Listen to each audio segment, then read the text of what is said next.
Good morning दोस्तों। तो आज अपन चालू करने वाले हैं अपना lecture number 5 of CA inter CA में inter and CS executive direct tax का। तो उससे पहले अपन क्या करेंगे ना, अपन ने कल क्या पढ़ा वो एक बार फटाफट से अपन रिवाइज कर लेते हैं। अपन ने कल क्या पढ़ा वो अपन क्या करते हैं, फटाफट से एक बार रिवाइज कर लेते हैं। तो अपन ने कल पढ़ा था मार्जिनल रिलीफ। अपन ने कल पढ़ा था मार्जिनल रिलीफ। सर ये मार्जिनल रिलीफ क्या होता है? मार्जिनल रिलीफ क्या होता है? मार्जिनल रिलीफ क्या होता है ना कि मान लीजिए आपने सरचार्ज की लिमिट से थोड़ा सा ऊपर इनकम कमाया है। आपने क्या किया है, सरचार्ज की लिमिट से आपने थोड़ा सा ऊपर इनकम कमाया है, उसकी वजह से आपका टैक्स इतना बढ़ गया है कि जो आपने एक्स्ट्रा कमाया है सरचार्ज की लिमिट से, उससे भी ज्यादा आपको एक्स्ट्रा टैक्स पे करना पड़ रहा है।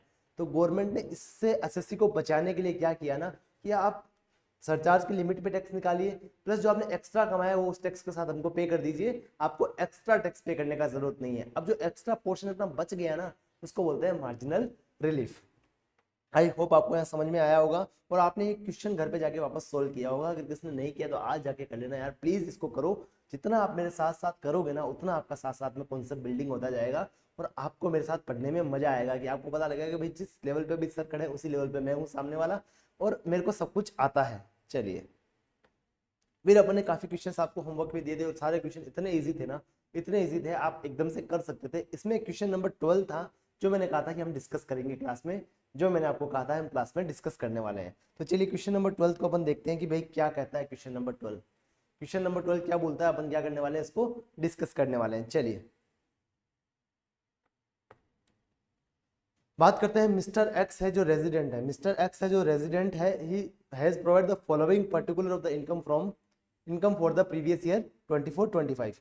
24-25 का ये उसका इनकम अपन को दे रखा है। और मिस्टर एक्स है जो रेजिडेंट है, उनका इनकम फ्रॉम सैलरी है, जो इनका इनकम फ्रॉम सैलरी कितना दे रखा है, 10,80,000 दे रखा है। 10,80,000 दे रखा है। इनकम फ्रॉम हाउस प्रॉपर्टी से उन्होंने कितना कमाया है, वो दे रखा है 2,50,000।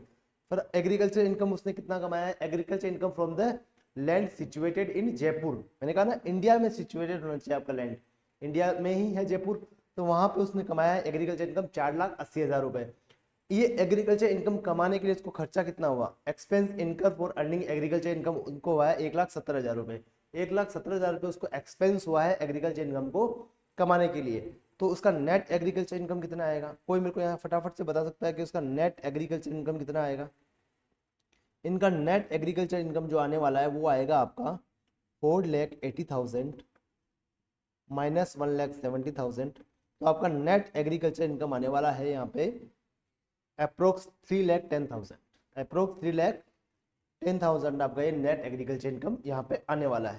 तो क्वेश्चन अपन को क्या बोलता है, आपको टैक्स लाइबिलिटी कंप्यूट करना है for assessment date 25-26 assuming his age is. उसकी उम्र कितनी माननी है आपको? पहले आपको ये सोल्व करना है कि उसकी एज 45 ईयर्स है। उसकी एज क्या है, 45 ईयर्स है। और फिर आपको एज्यूम करना है उसका एज है 70 ईयर्स। आज आपको ना थोड़ा सा आवाज का इश्यू हो सकता है क्योंकि आज मेरा थोड़ा गला खराब है, उसकी वजह से आपको थोड़ा सा आवाज का इश्यू हो सकता है, समझने में थोड़ा सा डिफिकल्टी हो सकता है, बस आप उसको मैनेज कर लीजिएगा। और अब क्या करना है, मेरे साथ साथ आपको ये क्वेश्चन सोल्व करना है। चलिए आपको मेरे साथ साथ एक क्वेश्चन सोल्व करना है। पहले अपन को मानना है इसका एज कितना है, 45 ईयर्स है। फिर अपन को मानना है इसका एज है 70 ईयर्स। चलिए सोल्व करते हैं। तो मैंने आपको जब एग्रीकल्चर इनकम का कॉन्सेप्ट बताया था, जब मैंने आपको एग्रीकल्चर इनकम का जब मैंने आपको कॉन्सेप्ट बताया था, तो मैंने मैं आपको क्या बताया था कि आपको क्या चेक करना है, आपको क्या चेक करना है, आपको चेक करना है कि क्या आप individual HUF AOP BY artificial judicial person हो क्या। सबसे पहला तो मिस्टर एक्स अपना जो क्वेश्चन में है वो अपना इंडिविजुअल है। क्या उसका एग्रीकल्चर इनकम 5,000 रुपए से ज्यादा है?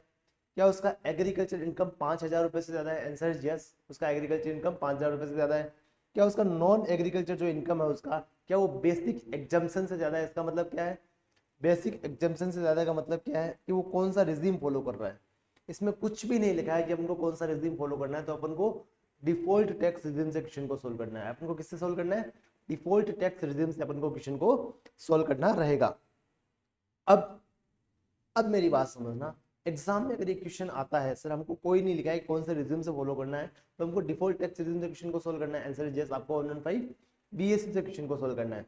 बट अगर आपको एग्जाम में क्वेश्चन में ये दे रखा है कि आपको उसका एज 45 ईयर्स मानना है, 70 ईयर्स मानना है, तो पता है एज का कंसर्न अपना नॉर्मल प्रोविजन से रहता है कि उसमें से आपका स्लैब रेट चेंज हो जाता है। तो अगर आपको ये दिख रहा है यहाँ पे एज का, और ये भी दिख रहा है कि क्वेश्चन में कुछ भी नहीं दे रखा है, आपको कौन सा वाला रीजनिंग फॉलो करना है, तो आपको दोनों रीजनिंग से क्वेश्चन को सोल्व करके आना है।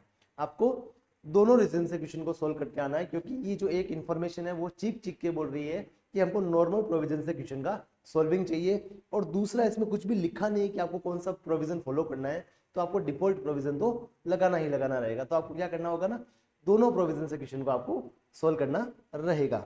चलिए चलिए चलिए नेक्स्ट बात करते हैं। तो अपन क्या करेंगे ना, सबसे पहले बात करेंगे, मैंने कहा ना क्वेश्चन जब भी आए तो आपको सबसे पहले डिफॉल्ट टैक्स रीजन से सोल्व करना है, फिर आपको नॉर्मल वाले प्रोविजन से जाना है। तो अपन क्या करेंगे ना, पहले अपन टोटल इनकम निकालेंगे। टैक्स पता है अपन कब लगाते हैं, टैक्स लगाते हैं अपन टोटल इनकम पे, तो उसके पहले अपन को टोटल इनकम निकालना पड़ेगा। सर टोटल इनकम कैसे निकालते हैं, सर टोटल इनकम अपन कैसे निकालते हैं, वो अपन ने यहाँ पढ़ा था कि अपन टोटल इनकम कैसे निकालने वाले हैं। टोटल इनकम अपन कैसे निकालते हैं, एक सेकेंड, टोटल इनकम अपन निकालते हैं। टोटल इनकम अपन कैसे निकालते हैं,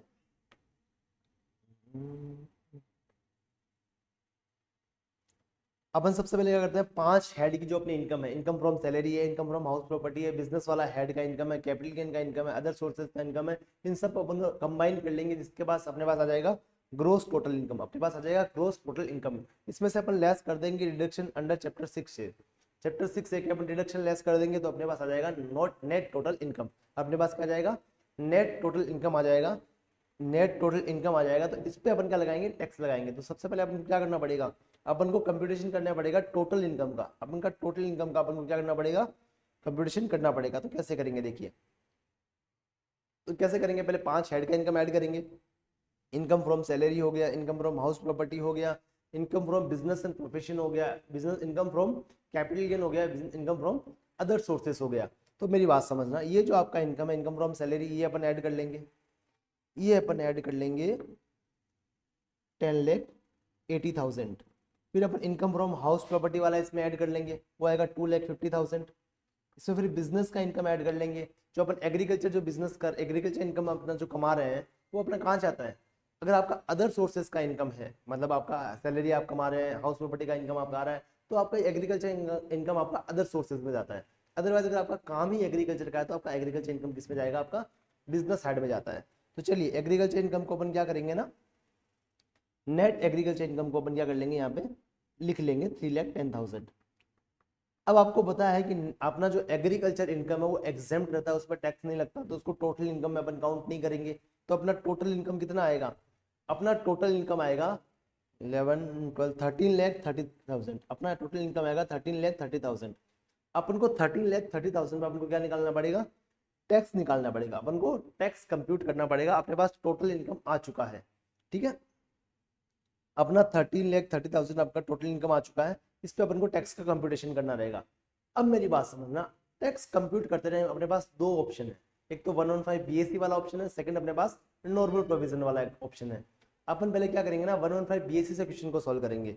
तो पता है अपन का, अगर अपना एग्रीकल्चर इनकम 5,000 रुपये से ज्यादा है और अपना नॉन एग्रीकल्चर इनकम अगर बेसिक एग्जेम्पशन से ज्यादा है, यानी कि in case of normal provision 2.5 lakh से ज्यादा है, और इन केस ऑफ 115 बीएससी आपका अगर 3 लाख से ज्यादा है, तो आपको क्या करना पड़ेगा ना, पहले एग्रीकल्चर और नॉन एग्रीकल्चर दोनों इनकम को कंबाइन करके आपको टैक्स निकालना रहेगा। अपन ने कल पढ़ा था ना यहाँ पे, अपन ने कल यहाँ पे पढ़ा था ना, भूल तो नहीं गए आप। अपन क्या करेंगे ना, पहले एग्रीकल्चर और नॉन एग्रीकल्चर दोनों इनकम को कंबाइन करके टैक्स निकालेंगे। फिर अपन क्या करेंगे ना, agriculture income plus basic exemption को ऐड करके उसमें जो टैक्स आएगा वो लेस कर देंगे। फिर अपने पास जो बचेगा वो आएगा अपना नेट टैक्स पेबल। अपने पास आएगा नेट टैक्स पेबल, उसमें अपन ऐड कर देंगे health and education cess at the rate of 4%। तो अपने पास आ जाएगा टोटल टैक्स लाइबिलिटी। तो अपने पास क्या आएगा, टोटल टैक्स लाइबिलिटी अपना आ जाएगा। ऐसे ही अपन को कंप्यूटेशन करना है इस क्वेश्चन में, सेम टू सेम कंप्यूटेशन अपन को इस क्वेश्चन में करना रहेगा। तो अपन पहले क्या करेंगे ना, 13,30,000 रुपये और प्लस 3,10,000 रुपये, 13,30,000 रुपये प्लस 3,10,000 रुपये, यानी कि 16,40,000 रुपये अपन क्या करेंगे ना, टैक्स निकालेंगे as per the section 115 BSc. तो अपन 16,40,000 रुपये क्या करेंगे ना, टैक्स निकालेंगे। यानी कि ये आपका नॉन एग्रीकल्चर इनकम हो गया ये वाला, और आपका ये वाला आपका हो गया एग्रीकल्चर इनकम। दोनों को कंबाइन करेंगे, दोनों को कंबाइन करके क्या करेंगे अपन, एज पर सेक्शन 115 बीएससी आपका टैक्स का कंप्यूटेशन करने वाले हैं। तो पता है 115 बीएससी में आपका स्लैब रेट क्या रहता है, 3 लाख तक कोई टैक्स नहीं लगता, 3 से लेकर 7 लाख तक आपका 5% लगेगा, यानी कि आगे वाले 4 लाख का आपका 5% लगने वाला है। उसका फिर 7 लाख से लेकर 10 लाख तक आपका 10% लगता है, 10 से लेकर 12 लाख तक आपका 15% लगता है, 12 से लेकर 15 लाख तक आपका 20% लगता है, और 15 लाख से जो आपका ऊपर वाला इनकम है उस पर आपका 30% का टैक्स का रेट लगता है।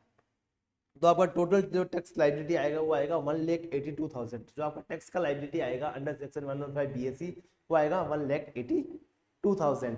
सर अब मेरी बात समझना सर, आपका इनकम कितना है? 16,40,000 रुपए है। आपका इनकम कितना है? 16,40,000। तो आपका 115 BAC के हिसाब से टैक्स कितना आया? 1,82,000। ये अपने यहाँ पे लिख दिया। वो क्या किया हमने यहाँ पे लिख दिया। अब अपन को इसमें से लेस करना रहेगा एग्रीकल्चर इनकम पे जो टैक्स आएगा plus basic exemption. Agriculture income plus basic exemption कितना आएगा? 3,10,000 तो आपका एग्रीकल्चर इनकम है। और आपका in case of section 115 BAC आपका बेसिक एग्जेम्पशन रहता है 3 लाख रुपए। तो 3 लाख प्लस 3,10,000 रुपए, जो आपका एग्रीकल्चर इनकम है 3,10,000 रुपए और आपका जो बेसिक एग्जेम्पशन है 3 लाख, दोनों को अपन क्या कर देंगे? ऐड कर देंगे। तो अपना 6,10,000 पे अपन को क्या निकालना है? टैक्स निकालना है। 6,10,000 पे अपन को टैक्स निकालना है। तो प्लस 3 लाख पे अपना कोई टैक्स नहीं आएगा। 3 से लेकर 7 लाख की जो इनकम आपकी, मतलब 3 से लेकर 6,10,000 पे आपको 5% के रेट से आपको टैक्स निकालना है। तो आपका आएगा 15,500। तो अपना टोटल टैक्स लायबिलिटी आएगा before considering health and education cess वो आएगा 15,500। अब अपन क्या करेंगे? 1,82,000 में से 15,500 अपन लेस कर देंगे। तो अपना आ जाएगा नेट टैक्स पेबल। अपना आ जाएगा नेट टैक्स पेबल 1,66,500। उसमें अपन 4% health and education cess add कर देंगे। तो अपना टैक्स लायबिलिटी आ जाएगा। आई होप आपको यहाँ तक क्लियर है। आई होप आपको यहाँ तक क्लियर है। अब मेरी बात समझना, अब अपन क्या करेंगे ना, डिफॉल्ट टैक्स रेजिम को छोड़ के नॉर्मल वाले प्रोविजन से अपन क्या करेंगे ना, अपना टैक्स का कंप्यूटेशन करने वाले हैं। डिफॉल्ट टैक्स रेजिम को छोड़ के अपने नॉर्मल वाले प्रोविजन से आपका टैक्स का कंप्यूटेशन अपन करने वाले हैं। चलिए नॉर्मल प्रोविजन से अपन क्या करते हैं? टैक्स का कंप्यूटेशन करते हैं। तो सबसे पहली बात तो एग्रीकल्चर इनकम और नॉन एग्रीकल्चर इनकम दोनों को जोड़ के अपन टैक्स निकालेंगे। अब अपन क्या कर रहे हैं ना, एज मान रहे हैं इसका 45 ईयर्स। पहले इसका एज अपन 45 ईयर्स मान रहे हैं। तो इसका क्या करेंगे? 2.5 लाख इसको स्लैब देंगे। तो अपन क्या करेंगे ना, एग्रीकल्चर इनकम और नॉन एग्रीकल्चर इनकम 13,30,000 रुपए प्लस 3,10,000 रुपए यानी 16,40,000 रुपए अपन क्या करेंगे ना, टैक्स निकालने वाले हैं एज पर नॉर्मल प्रोविजन। तो 2.5 लाख तक कोई टैक्स नहीं है। 2.5 से लेके 5 लाख तक 5% है। 5 से लेके 10 लाख तक 10%, 20% है। और 10 लाख से ऊपर वाली इनकम पे आपका 30% का आपका टैक्स का रेट रहने वाला है। तो चलिए, तो 2.5 लाख तक कोई भी टैक्स नहीं है। 2.5 से लेके 5 लाख तक आपका 5% रहने वाला है। 5 से लेके 10 लाख तक आपका 20% रहने वाला है। और 10 लाख से लेके 16,40,000 तक जो बीच का डिफरेंस का इनकम है 6,40,000 रुपए, तो उस पर आपका 30% का आपका टैक्स का रेट रहने वाला है। तो आपका टोटल टैक्स लायबिलिटी आने वाला है 3,04,500। 3,04,500 आपका टोटल टैक्स लायबिलिटी यहाँ पर आने वाला है। चलिए अब अपन टैक्स निकालेंगे agriculture income plus basic exemption. Agriculture income plus basic exemption पे अपन टैक्स निकालेंगे। तो अपने कितना आएगा? बेसिक एग्रीकल्चर इनकम अपना है 3,10,000 और अपना बेसिक एग्जेम्पशन है 2.5 लाख रुपए। दोनों को ऐड कर देंगे 5,60,000 पे अपन क्या निकालेंगे? टैक्स निकालने वाले हैं। तो अपना टैक्स कितना आएगा? 2.5 लाख तक इनकम पे कोई टैक्स नहीं। 2.5 से लेके 5 लाख तक आपका 5% रहेगा। 5 से लेके 5,60,000 तक आपका 20% का टैक्स का रेट रहेगा। अपना टैक्स आएगा 24,500। आपको यहाँ तक समझा? एग्रीकल्चर इनकम अपना है 3,10,000 और अपना बेसिक एग्जेम्पशन है 2.5 लाख रुपए, क्योंकि अपन एज कितना है 45 ईयर्स है। तो 2.5 लाख आपको बेसिक एग्जेम्पशन रहेगा एज पर नॉर्मल प्रोविजन। तो 3,10,000 प्लस 2.5 लाख रुपए दोनों को ऐड करेंगे, उस पर अपन टैक्स निकालेंगे। वो क्या करेंगे ना, अपन टोटल जो अपने ऊपर टैक्स निकाला ना एग्रीकल्चर प्लस नॉन एग्रीकल्चर, उसमें से अपन क्या कर देंगे? उसको लेस कर देंगे। तो 3,04,500 में से 24,500 अपन लेस कर देंगे। तो अपने पास नेट टैक्स पेबल आएगा 2,80,000। उसमें अपन क्या करेंगे ना, ऐड कर देंगे हेल्थ एजुकेशन सेस को 11,200 को। तो अपना टैक्स लायबिलिटी आ जाएगा 2,91,200। 2,91,200 अपना टैक्स लायबिलिटी आ जाएगा। आई होप आपको यहाँ तक क्लियर है। आई होप आपको यहाँ तक क्लियर है। अब देखो यहाँ तक अपन को देख के क्या लगता है ना, कि अगर आप नॉर्मल प्रोविजन फॉलो करते हैं तो आपकी टैक्स की लायबिलिटी आने वाली है 2,91,200। अगर आप 115 BAC फॉलो करते हैं तो आपका टैक्स का लायबिलिटी कितना आएगा? 1,82,000। अगर आप सीए हैं, अगर आप चार्टर्ड अकाउंटेंट होते तो आप क्या क्लाइंट को सजेस्ट करते हैं कि आप कौन से वाला रिजिम आपको फॉलो करना चाहिए? आप सजेस्ट करते हैं कि आपको डिफॉल्ट टैक्स रिजिम से जाना चाहिए, जहां पे आपका टैक्स का लायबिलिटी बहुत ज्यादा क्या आ रहा है? कम आ रहा है। चलिए अब आप करेंगे उसका एज 70 ईयर्स मानते हैं, तो ये वाला क्वेश्चन क्या करेंगे ना, आप घर पे सोल्व करेंगे और क्या करेंगे ना, इसको फटाफट से अपने कॉपी में आप सोल्व कर लेंगे। अब इसमें मैं आपको एक बात बताता हूँ, अगर आपका एज 60 साल है, आपका एज 45 ईयर्स है, आपका एज 70 ईयर्स है, इसको डिफॉल्ट टैक्स रिजिम से आपको उसको कोई फर्क नहीं पड़ता, क्योंकि आपका वहाँ पे बेसिक एग्जाम सबके लिए क्या है 3 लाख रुपए रहने वाला है। तो वहाँ पे तो आपका टैक्स सेम आएगा। फर्क कहाँ पड़ेगा? नॉर्मल प्रोविजन में फर्क पड़ेगा, जहाँ पे आपको 2.5 लाख का जो आपको एग्जेम्पशन मिल रहा था वो आपका यहाँ पे 3 लाख का होने वाला है। तो आपका नॉर्मल प्रोविजन से जो टैक्स आएगा वो थोड़ा सा चेंज हो जाएगा। बाकी आपका कोई भी इसमें इफेक्ट नहीं आने वाला है। यहाँ पे आपका ये क्वेश्चन आके खत्म हो जाता है, यहाँ पे आपका ये क्वेश्चन आके कंप्लीट हो जाता है। किसी क्वेश्चन में दूसरे में आपको डाउट है तो आप मेरे को क्या कर सकते हैं ना, व्हाट्सअप करके पूछ सकते हैं। अगर आप इतना कर लेते हैं तो आपका फर्स्ट चैप्टर यहाँ पे कंप्लीट हो जाता है, फर्स्ट चैप्टर आपका यहाँ पे कंप्लीट हो जाता है। अभी अपन क्या करेंगे ना, अभी आप फर्स्ट चैप्टर को पढ़ेंगे और कभी भी अपन को मौका लगा ना तो अपन फटाफट से 5-10 मिनट में एक बार क्या करेंगे ना, फर्स्ट चैप्टर को अपन पूरा रिवाइज कर लेंगे, जिसकी वजह से आपको सारे कॉन्सेप्ट एक बार क्या आएंगे दिमाग में आ जाएंगे। बीच बीच में अपन कभी कभी रिवीजन करते रहेंगे, जिसकी वजह से क्या होगा ना, आपके पीछे वाले कॉन्सेप्ट सारे खुलते रहेंगे, क्योंकि डीटी सब्जेक्ट बहुत बड़ा है। आपको थोड़े थोड़े प्रोविजन आपको रिटेन करने पड़ेंगे और एग्जाम के टाइम को तो सारे प्रोविजन आपको रिटेन होने चाहिए। ये अपन प्रैक्टिस करते रहेंगे और आपको क्या है इसमें सारा आपका काम बन जाने वाला है।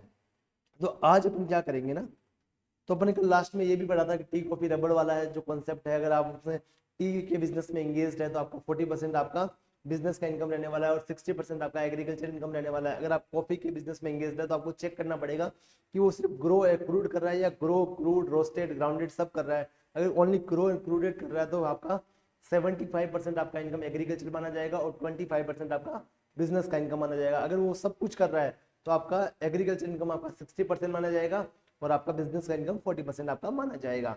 अगर रबर की बात करें तो 65% आपका एग्रीकल्चर इनकम रहेगा, 35% आपका बिजनेस का इनकम रहने वाला है। यहाँ आके आपका चैप्टर नंबर 1 कंप्लीट हो जाता है, यहाँ आके आपका चैप्टर नंबर 1 कंप्लीट हो जाता है। आज अपन एक नया चैप्टर, नया टॉपिक बहुत ही इंटरेस्टिंग है जो अपन स्टार्ट करने वाले हैं। अब आप क्या करोगे ना, एक बार जो आपका फर्स्ट चैप्टर जो अपन ने पढ़ा है उसको आप पूरा रिवाइज करोगे। जहां भी आपको प्रॉब्लम आए, जहां भी आप प्रॉब्लम आए आप मेरे को व्हाट्सअप करेंगे। मैं आपको अगर मेरे को लगेगा कि मैं व्हाट्सअप पे जवाब दे सकता हूं तो व्हाट्सअप पे जवाब दे दूंगा। अगर मेरे को लगता है कि मेरे को समझाने का जरूरत है उसको थोड़ा सा, तो मैं आपके लिए वीडियो सेपरेट वीडियो लेके आ सकता हूँ या फिर आपको कॉल करके भी वो समझा दूंगा। आप उसमें चिंता करने की आपको जरूरत नहीं है। ओनली ओनली आपको क्या करना है, आपको जो डाउट आ रहा है उसको हमारे सामने आपको एक्सप्रेस करना है, आपको हमको बताना कि मेरे को ये डाउट आया है, अब मेरे को इसका सॉल्यूशन चाहिए, बस। चलिए आज एक मन एक फ्रेश टॉपिक स्टार्ट करने वाले हैं, बहुत ही इंटरेस्टिंग टॉपिक है आपका, बहुत ही इंटरेस्टिंग टॉपिक है। तो अपन यहाँ से स्टार्ट करेंगे, ठीक है। यहाँ से अपन स्टार्ट करेंगे अपना नया टॉपिक जिसका नाम रहेगा आपका, मैं आपको ये बता चुका हूँ ना, जब अपने टोटल इनकम कंप्यूट किया था तो अपने पास 5 हेड रहने वाले इनकम टैक्स में। तो अपन आज एक हेड स्टार्ट करने वाले हैं, इसका नाम है इनकम फ्रॉम हाउस प्रॉपर्टी। अब पता है आप क्या करने वाले हैं, आप अपनी कॉपी में एकदम फ्रेश पेज लेंगे, एक पूरा एक नया पूरा फ्रेश पेज, वहां पे हेडिंग डालेंगे इनकम फ्रॉम हाउस प्रॉपर्टी। और अब नीचे नीचे जैसे मैं लिखवाऊंगा आपको, जैसे मैं समझाऊंगा आपको, कॉन्सेप्ट बुक मिलने वाला है उसमें सारे कॉन्सेप्ट लिखे हैं। बट अगर आप हाथ से भी कुछ चीजों को लिखते हैं ना, कुछ इंपॉर्टेंट चीजों को अगर आप हाथ से लिखते हैं तो क्या होना, आपका अच्छा प्रैक्टिस बनता है। ऐसे अगर आप बात करेंगे तो सारे क्वेश्चन आपके क्वेश्चन बैंक में सोल्व किए हुए हैं। बट अगर आप उन क्वेश्चन को हाथ से सोल्व करते हैं अपनी कॉपी में तो आपकी अंडरस्टैंडिंग और बढ़ेगी, आपको उसका लिखने का तरीका और पता चलेगा, आपको कहाँ कौन सा डायग्राम बनाना है, कहाँ कौन सा आपको फॉर्मेट ड्रॉ करना है, वो सब आपको क्या आएगा ना, टिप्स पे आ जाएगा। अगर आप हाथ से नहीं लिखेंगे, ओनली क्वेश्चन बैंक से ऐसे टिक टिक करके सोल्व करेंगे ना, तो आपको वो अंडरस्टैंडिंग आ जाएगा बट कहाँ क्वेश्चन कैसे सोल्व होता है। बट एग्जाम में जाके आपको उसको कैसे लिखना है वो आपको दिमाग में नहीं आएगा। और लिखने का तरीका आपको लिखने का तरीका आपको जानने के लिए क्या करना पड़ेगा ना, कुछ क्वेश्चंस को अपने हाथ से आपको सोल्व करने पड़ेंगे। अभी तो आपके पास टाइम पड़ा है तो आप क्या करोगे ना, हाथ से थोड़े थोड़े क्वेश्चन सोल्व कर लीजिए। मेरे को पता है टाइम अपने पास कम है, बट इसलिए इतना टाइम है कि आप थोड़े क्वेश्चन हाथ से सोल्व कर सकते हैं। चलिए अब अपना नया topic, fresh topic, income from house property आज हम स्टार्ट करने वाले हैं। तो क्या होता है इनकम फ्रॉम हाउस प्रॉपर्टी, क्या होता है इनकम फ्रॉम हाउस प्रॉपर्टी, मैं आपको 1 मिनट में आपको वापस कनेक्ट करूंगा। सिर्फ 1 मिनट आपको ब्रेक दे रहा हूँ, आपको थोड़ा बहुत क्या करना ना, सर्च करना है कि इनकम फ्रॉम हाउस प्रॉपर्टी क्या होता है। अपने नोट्स को देखिए देखिए और मैं आपसे 1 मिनट के अंदर ये डिस्कस करने वाला हूँ कि आपका इनकम फ्रॉम हाउस प्रॉपर्टी क्या होने वाला है।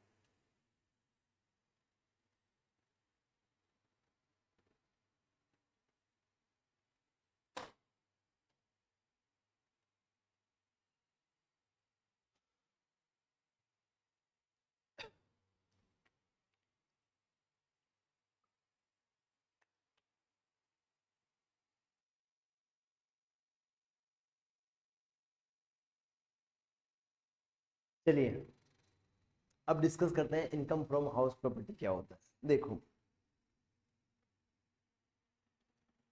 अब आपको पता होगा ना कि अगर अपन कहीं जॉब करते हैं, अपन को सैलरी आता है, तो अपना इनकम कहाँ टैक्सेबल होता है? वो सैलरी हेड में टैक्सेबल होता है। अगर अपन बिजनेस करते हैं तो वहां से अपन को जो प्रॉफिट आता है वो कहाँ टैक्सेबल होता है? बिजनेस हेड में टैक्सेबल होता है। बट अगर अपन को कोई कहीं अपनी जमीन है वहां से रेंटल इनकम आता है, तो अगर अपने पास कोई प्रॉपर्टी पड़ी है तो उसमें जो रेंट आ रहा है वो कहाँ टैक्सेबल करेंगे?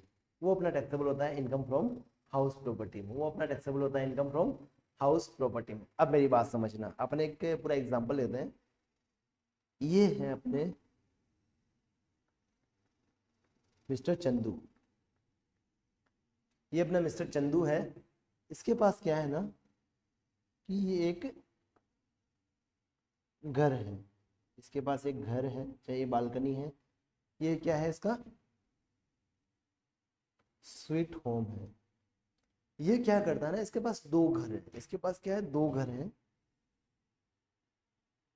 एक थोड़ा इससे घर से बड़ा है, इस वाले घर से थोड़ा बड़ा है। ये है डबल स्वीट होम। ये क्या है? Double sweet home. तो मिस्टर चंदू क्या करता है ना, अपनी फैमिली के साथ डबल स्वीट होम में रहता है। ये क्या करता है ना, अपनी फैमिली के साथ डबल स्वीट होम में रहता है। और जो इसका स्वीट होम है वो खाली पड़ा है। वो क्या है? इसका स्वीट होम जो है वो खाली पड़ा है। वो क्या करता है ना, एक फैमिली इसके पास आती है। ये बच्चा है, ये बच्चे के पापा हैं, ये बच्चे की मम्मी है। मम्मी को सबसे बड़ा बनाना पड़ता है, ठीक है? मम्मी को सबसे बड़ा बनाना पड़ता है। तो ये क्या करते हैं, इसके पास आते हैं और बोलते हैं कि भाई हमको एक घर किराए पे चाहिए। हमको क्या चाहिए? एक घर किराए पे चाहिए, हम इस शहर में नए हैं। तो चंदू जी कहते हैं कि एक काम करो ना, मेरा एक स्वीट होम खाली पड़ा है, वहां जाकर आप किराए पर रह सकते हैं। और इसका किराया रहने वाला है मात्र 15,000 रुपये पर मंथ। इसका आपका जो रेंट रहेगा वो रहेगा मात्र 15,000 रुपये पर मंथ। ये आपका रेंट रहने वाला है आपका स्वीट होम का। तो आप क्या कर सकते हैं ना, मेरा वो वाला घर आप क्या कर सकते हैं? किराए पे ले सकते हैं। चलिए, तो ये फैमिली राजी हो जाती है कि भाई चलो 15,000 का रेंट अच्छा है और हम यहाँ पे किराए में रहना शुरू हो जाएंगे। अब पर मंथ क्या करते हैं ना, ये 15-15 हजार करके चंदू को रेंट देते हैं। ये करते हैं 15-15 हजार रुपये करके चंदू को रेंट देते हैं। जो चंदू को रेंट आ रहा है 15,000 का पर मंथ, ये अपन कहाँ टैक्सेबल करेंगे? इन इनकम टैक्स। कहाँ टैक्सेबल करेंगे? ये टैक्सेबल अपन करते हैं इनकम फ्रॉम हाउस प्रॉपर्टी में। अब मेरी बात समझना, अब चंदू के पास एक खाली प्लॉट भी पड़ा है। एक खाली प्लॉट पड़ा है, एकदम खाली प्लॉट पड़ा है। और पास में एक बहुत बड़ा मल्टीप्लेक्स सिनेमा हॉल है। सिनेमा हॉल शनिवार की रात सितारों के साथ, वो वाला। तो अपने पास क्या है? सिनेमा हॉल है यहाँ पे। तो ये क्या करता है ना कि एक बंदा इसके पास आता है कि चंदू सर एक काम करिए ना, जो आपका खाली प्लॉट पड़ा है वो आप मेरे को रेंट पे दे दीजिए। वो मेरे को आप क्या करिए? रेंट पे दे दीजिए।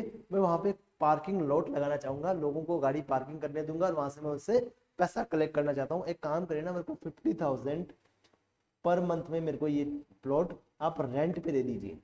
तो चंदू ने कहा भाई अच्छी बात है, बड़े प्लॉट से मेरे पास पैसा आ रहा है। तो उसने क्या किया? 50,000 पर मंथ में प्लॉट को क्या दे दिया है? और रेंट पे दे दिया।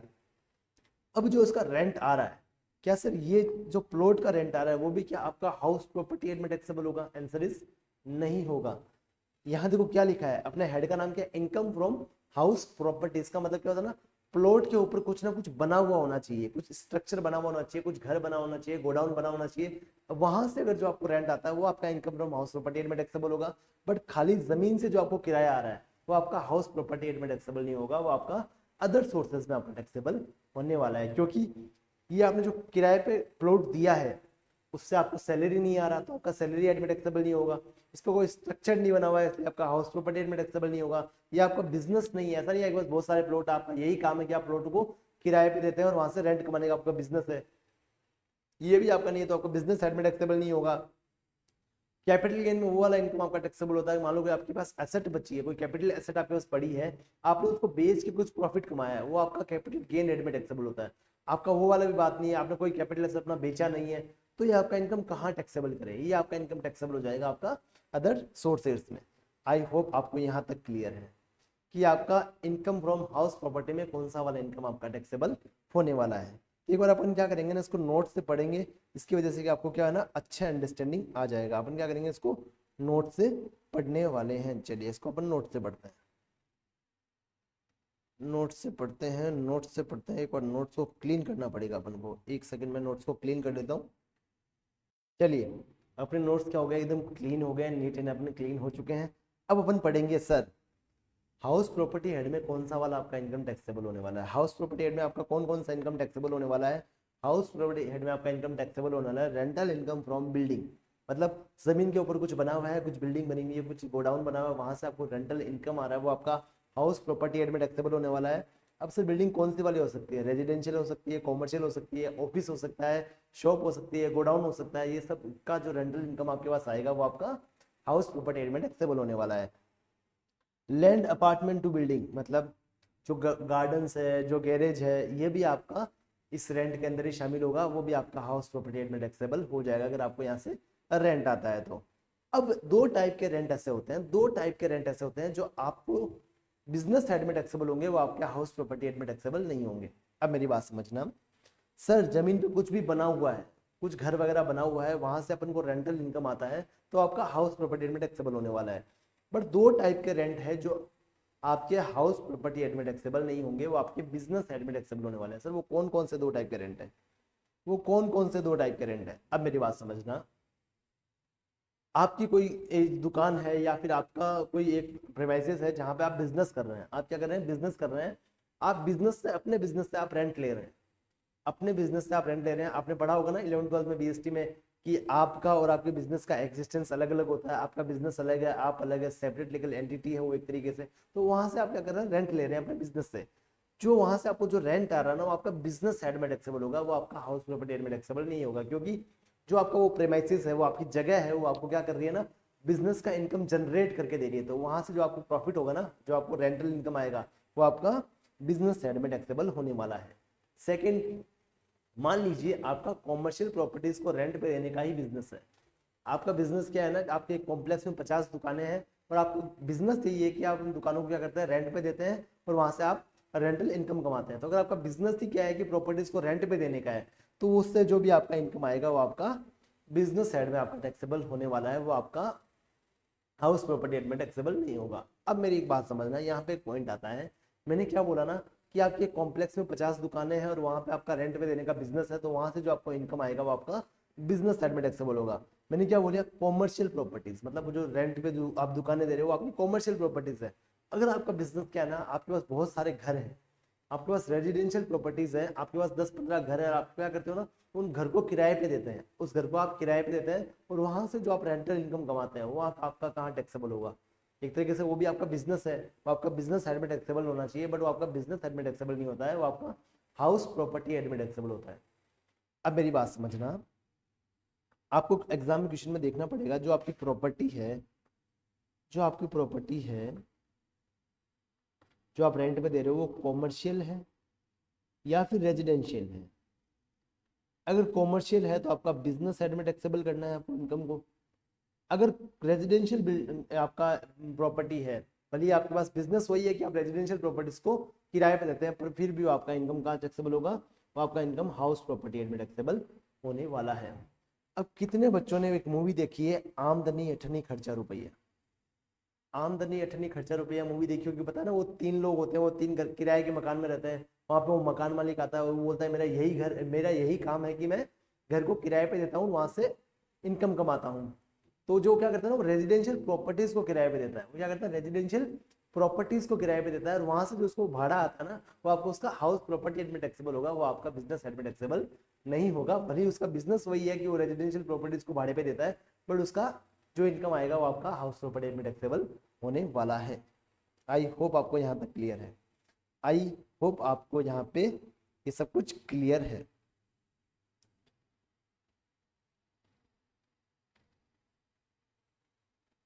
तो अपन क्या करेंगे ना, लिखेंगे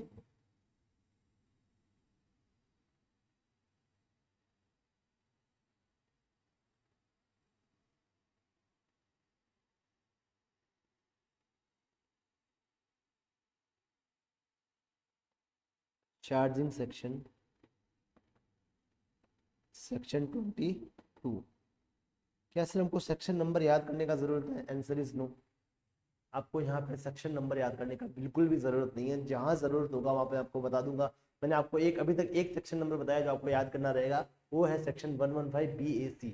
एग्जाम में डायरेक्टली आ सकता है कि आपको इसको as per the section 115 BAC आपको टैक्स लायबिलिटी कंप्यूट करना है, तो वहाँ आपको पता होना चाहिए 115 BAC कौन सा वाला सेक्शन है, बस आपको उतना याद रखना है, उसके अलावा आपको कोई भी अभी सेक्शन नंबर याद करने की जरूरत नहीं है। सर चार्जिंग सेक्शन क्या बोलती है कि इस साइड में आपका कौन कौन सा इनकम टैक्सेबल होने वाला है, इस साइड में आपका कौन कौन सा इनकम टैक्सेबल होने वाला है। तो इस साइड में आपका इनकम टैक्सेबल होगा rental income, rental income from building. Building से अगर आपको जो रेंटल इनकम होता है वो आपका यहाँ पे टैक्सेबल होने वाला है। अब सर बिल्डिंग कौन सी हो सकती है, बिल्डिंग आपकी रेजिडेंशियल भी हो सकती है, कॉमर्शियल भी हो सकती है, और ऑफिस भी हो सकते हैं आपके, और आपका शॉप हो सकता है, आपका गोडाउन हो सकता है, कुछ भी हो सकता है आपका ना, कुछ भी हो सकता है। वहां से आपको रेंटल इनकम आता है, वो आपका हाउस प्रॉपर्टी एडमिटेबल होने वाला है। सर आपने अभी तो बोला, सर आपने अभी तो बोला कि अगर हमारे पास कॉमर्शियल प्रॉपर्टीज है उसको रेंट पे देने का हमारा बिजनेस है, तो हमारा बिजनेस एडमिटेबल होगा। तो आपने यहाँ पे कॉमर्शियल क्यों लिखा है? अब मेरी बात समझना, आपकी मार्केट में एक दुकान है और आपका ये बिजनेस नहीं है कि आप उस दुकान को भाड़े पे दोगे, वहां से रेंटल इनकम कमाओगे, वही आपका बिजनेस रहने वाला है, ये आपका नहीं है। आपके पास दुकान पड़ी है, आपने उसको भाड़े पे दे दिया, तो ऐसा जो आपका रेंट आ रहा है ना, वो आपका हाउस प्रॉपर्टी एडमिट टैक्सेबल होगा, वो आपका बिजनेस एडमिट टैक्सेबल नहीं होगा। आपका बिजनेस एडमिट तभी टैक्सेबल होगा जब आपका बिजनेस यही है कि आप क्या करते हैं ना, कॉमर्शियल प्रॉपर्टीज को भाड़े पे देते हैं और वहां से आपका रेंटल इनकम कमाते हो। अगर आपको वो बिजनेस है तो आपका बिजनेस एडमिट टैक्सेबल होगा, अगर वो बिजनेस नहीं है, आप ऐसे ही आपके पास एक दो प्रॉपर्टी पड़ी आपने भाड़े पे दे दी, तो आपका हाउस प्रॉपर्टी एडमिट टैक्सेबल होने वाला है। अब आप आई थिंक आप समझ गए होंगे मैंने यहाँ पे कॉमर्शियल क्यों लिखा है, ठीक है। चलिए, अब दो टाइप के रेंट ऐसे होंगे जो आपके बिजनेस साइड में टैक्सेबल होंगे। क्या लिखूं मैं?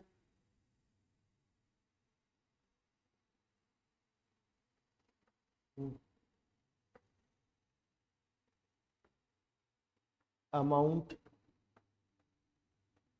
Taxable under business head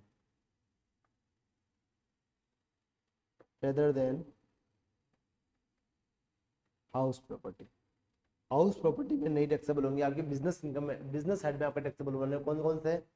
first वाला तो है कि आपकी अगर प्रॉपर्टी है, आपकी प्रॉपर्टी है, वहां से आप रेंट ले रहे हैं और वो प्रीमाइसेस आपको बिजनेस का इनकम जनरेट करके दे रहा है, तो वहां से जो आपका रेंट आएगा वो आपका बिजनेस हेड में टैक्सेबल होने वाला है। मैं क्या लिखूं यहाँ पे? Portion of property, portion of property occupied by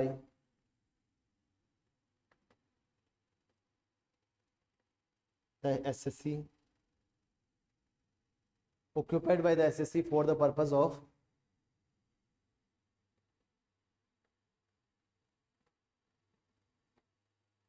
any business or profession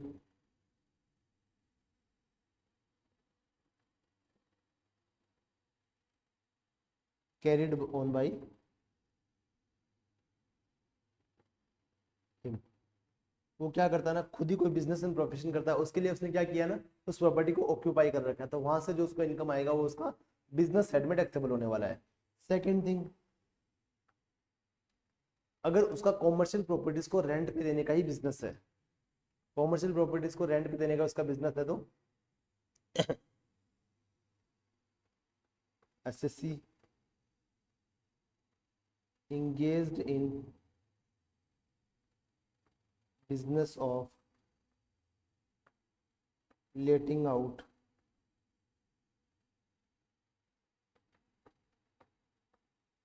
commercial properties।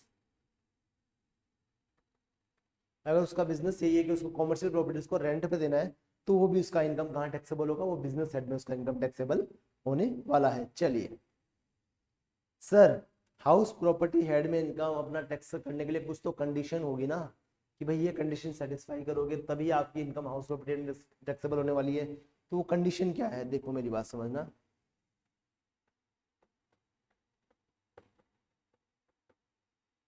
Condition for chargeability.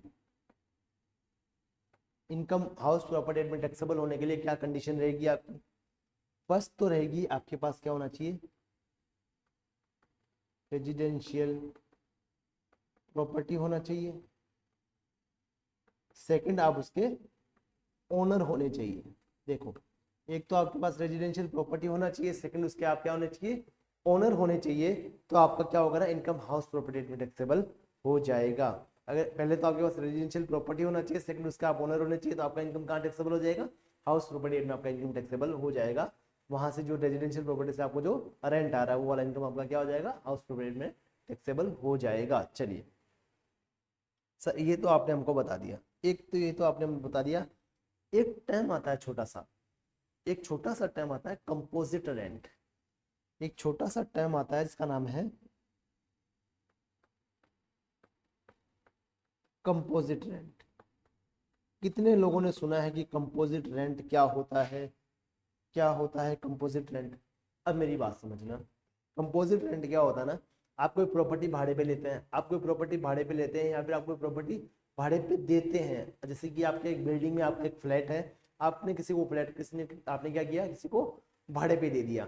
तो वहां से जो रेंट आएगा, अब पता है वो रेंट के पैसे में क्या क्या इंक्लूड होगा, आपका जो लिफ्ट का चार्जेस है वो भी इंक्लूड होगा, सिक्योरिटी जो बिल्डिंग के नीचे बैठी है उसका भी चार्जेस इंक्लूड होगा, पानी का बिजली का वो तो इंक्लूड होता ही है। अगर आपने कुछ फ्लैट में फर्नीचर करवा रखा तो फर्नीचर का अमाउंट भी साथ में इंक्लूड होगा। तो ये सब मिलके एक कंबाइन रेंट आप उससे ले रहे हैं, मिलके क्या कर रहे हैं ना, एक कंबाइन रेंट उससे आप क्या कर रहे हैं, चार्ज कर रहे हैं। तो ये जो कंबाइन जो आप रेंट ले रहे हैं, लिफ्ट का साथ में ले रहे हैं, सिक्योरिटी का साथ में ले रहे हैं, फ्लैट का साथ में ले रहे हैं और जो फर्नीचर लगा उसका साथ में ले रहे हैं, तो इस कंबाइन रेंट को बोलते हैं composite rent.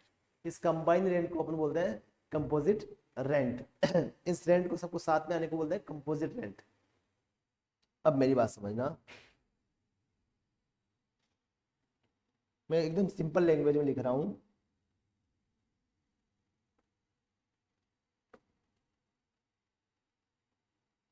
Rent of 2 or more properties are considered as composite rent। Sorry, इसमें आपको एक छोटा सा यहाँ पे लिखना है, combined rent of 2 or more properties are considered as composite rent। अगर आप एक से ज्यादा प्रॉपर्टीज का साथ में रेंट ले रहे हैं उसको बोलते हैं कंपोजिट रेंट। ओके, चलिए अब कंपोजिट रेंट को सर किस हेड में टैक्सेबल करेंगे? सर दिखती बात है ना, अपन हाउस प्रॉपर्टी पढ़ रहे हैं तो हाउस प्रॉपर्टी हेड में टैक्सेबल करने वाले हैं। नहीं, आपको जब कंपोजिट रेंट आए ना आपके पास,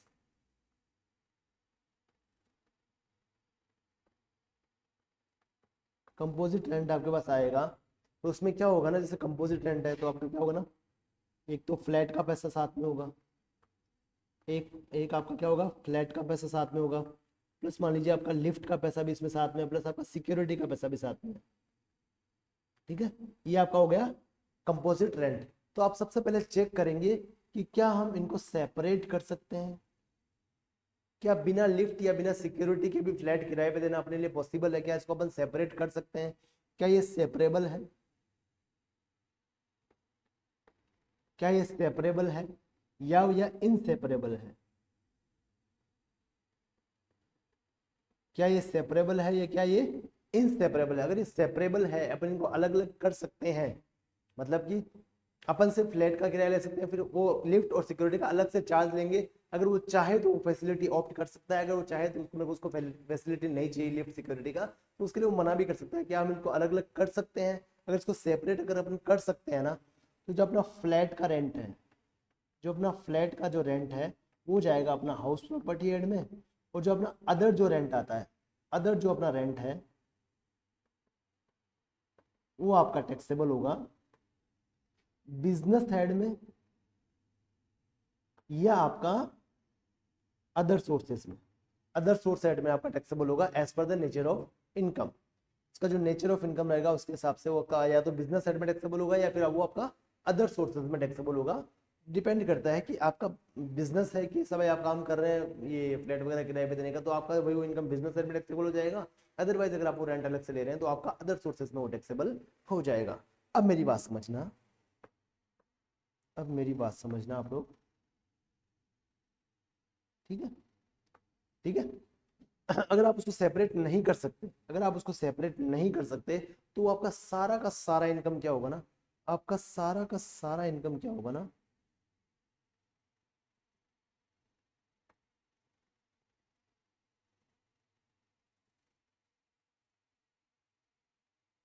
वो आपका सारा का सारा इनकम आपका बिजनेस या फिर अदर सोर्सेज में टैक्सेबल हो जाएगा। वो आपका सारा का सारा इनकम आपका बिजनेस या अदर सोर्सेज में आपका टैक्सेबल हो जाएगा। आई होप आपको एक कंपोजिट रेंट का पॉइंट क्लियर है। आई होप आपको कंपोजिट रेंट का ये पॉइंट क्लियर है। अभी आप क्या करेंगे ना, फटाफट से जो मैंने आपको लिखवाया है इसको आप नोट डाउन कर लेंगे। उसके बाद अपन क्या करेंगे ना, कैसे अपन कंप्यूटेशन करने वाले हैं हाउस प्रॉपर्टी में अपना इनकम को, वो अपन सीखने वाले हैं। चलिए इसको एक बार क्या करेंगे ना, फटाफट से क्या कर लेंगे, नोट डाउन कर लेंगे। चलिए नोट डाउन कर लीजिए।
चलिए आपने नोट डाउन कर लिया होगा। आई होप आप सबने क्या किया होगा, नोट डाउन कर लिया होगा। चलिए आप सबने क्या किया होगा, नोट डाउन कर लिया होगा। चलिए चलिए चलिए चलिए, अब अपन क्या करेंगे ना, अब अपन चेक करेंगे अपन सर कैसे कंप्यूट करेंगे अपना income from house property head में। हाउस प्रॉपर्टी हेड में अपना इनकम कैसे कंप्यूट करने वाले हैं वो अपन यहाँ पे अब सीखने वाले हैं। चलिए ये क्या इतना ही है क्या इसमें, इतना ही है क्या इसमें, इतना ही है इसमें सर, इतना ही है इसमें। तो चलिए ना एक काम करते हैं ना, ये अपन यहाँ से शुरू कर लेते हैं ना, इसको यहाँ से शुरू कर लेते हैं।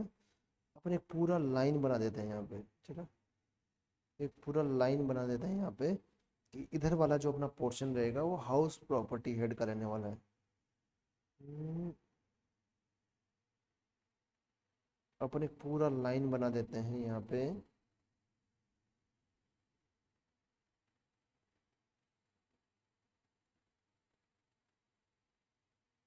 अपना इधर वाला जो भी पोर्शन रहेगा अब वो अपना हाउस प्रॉपर्टी हेड का रहने वाला है।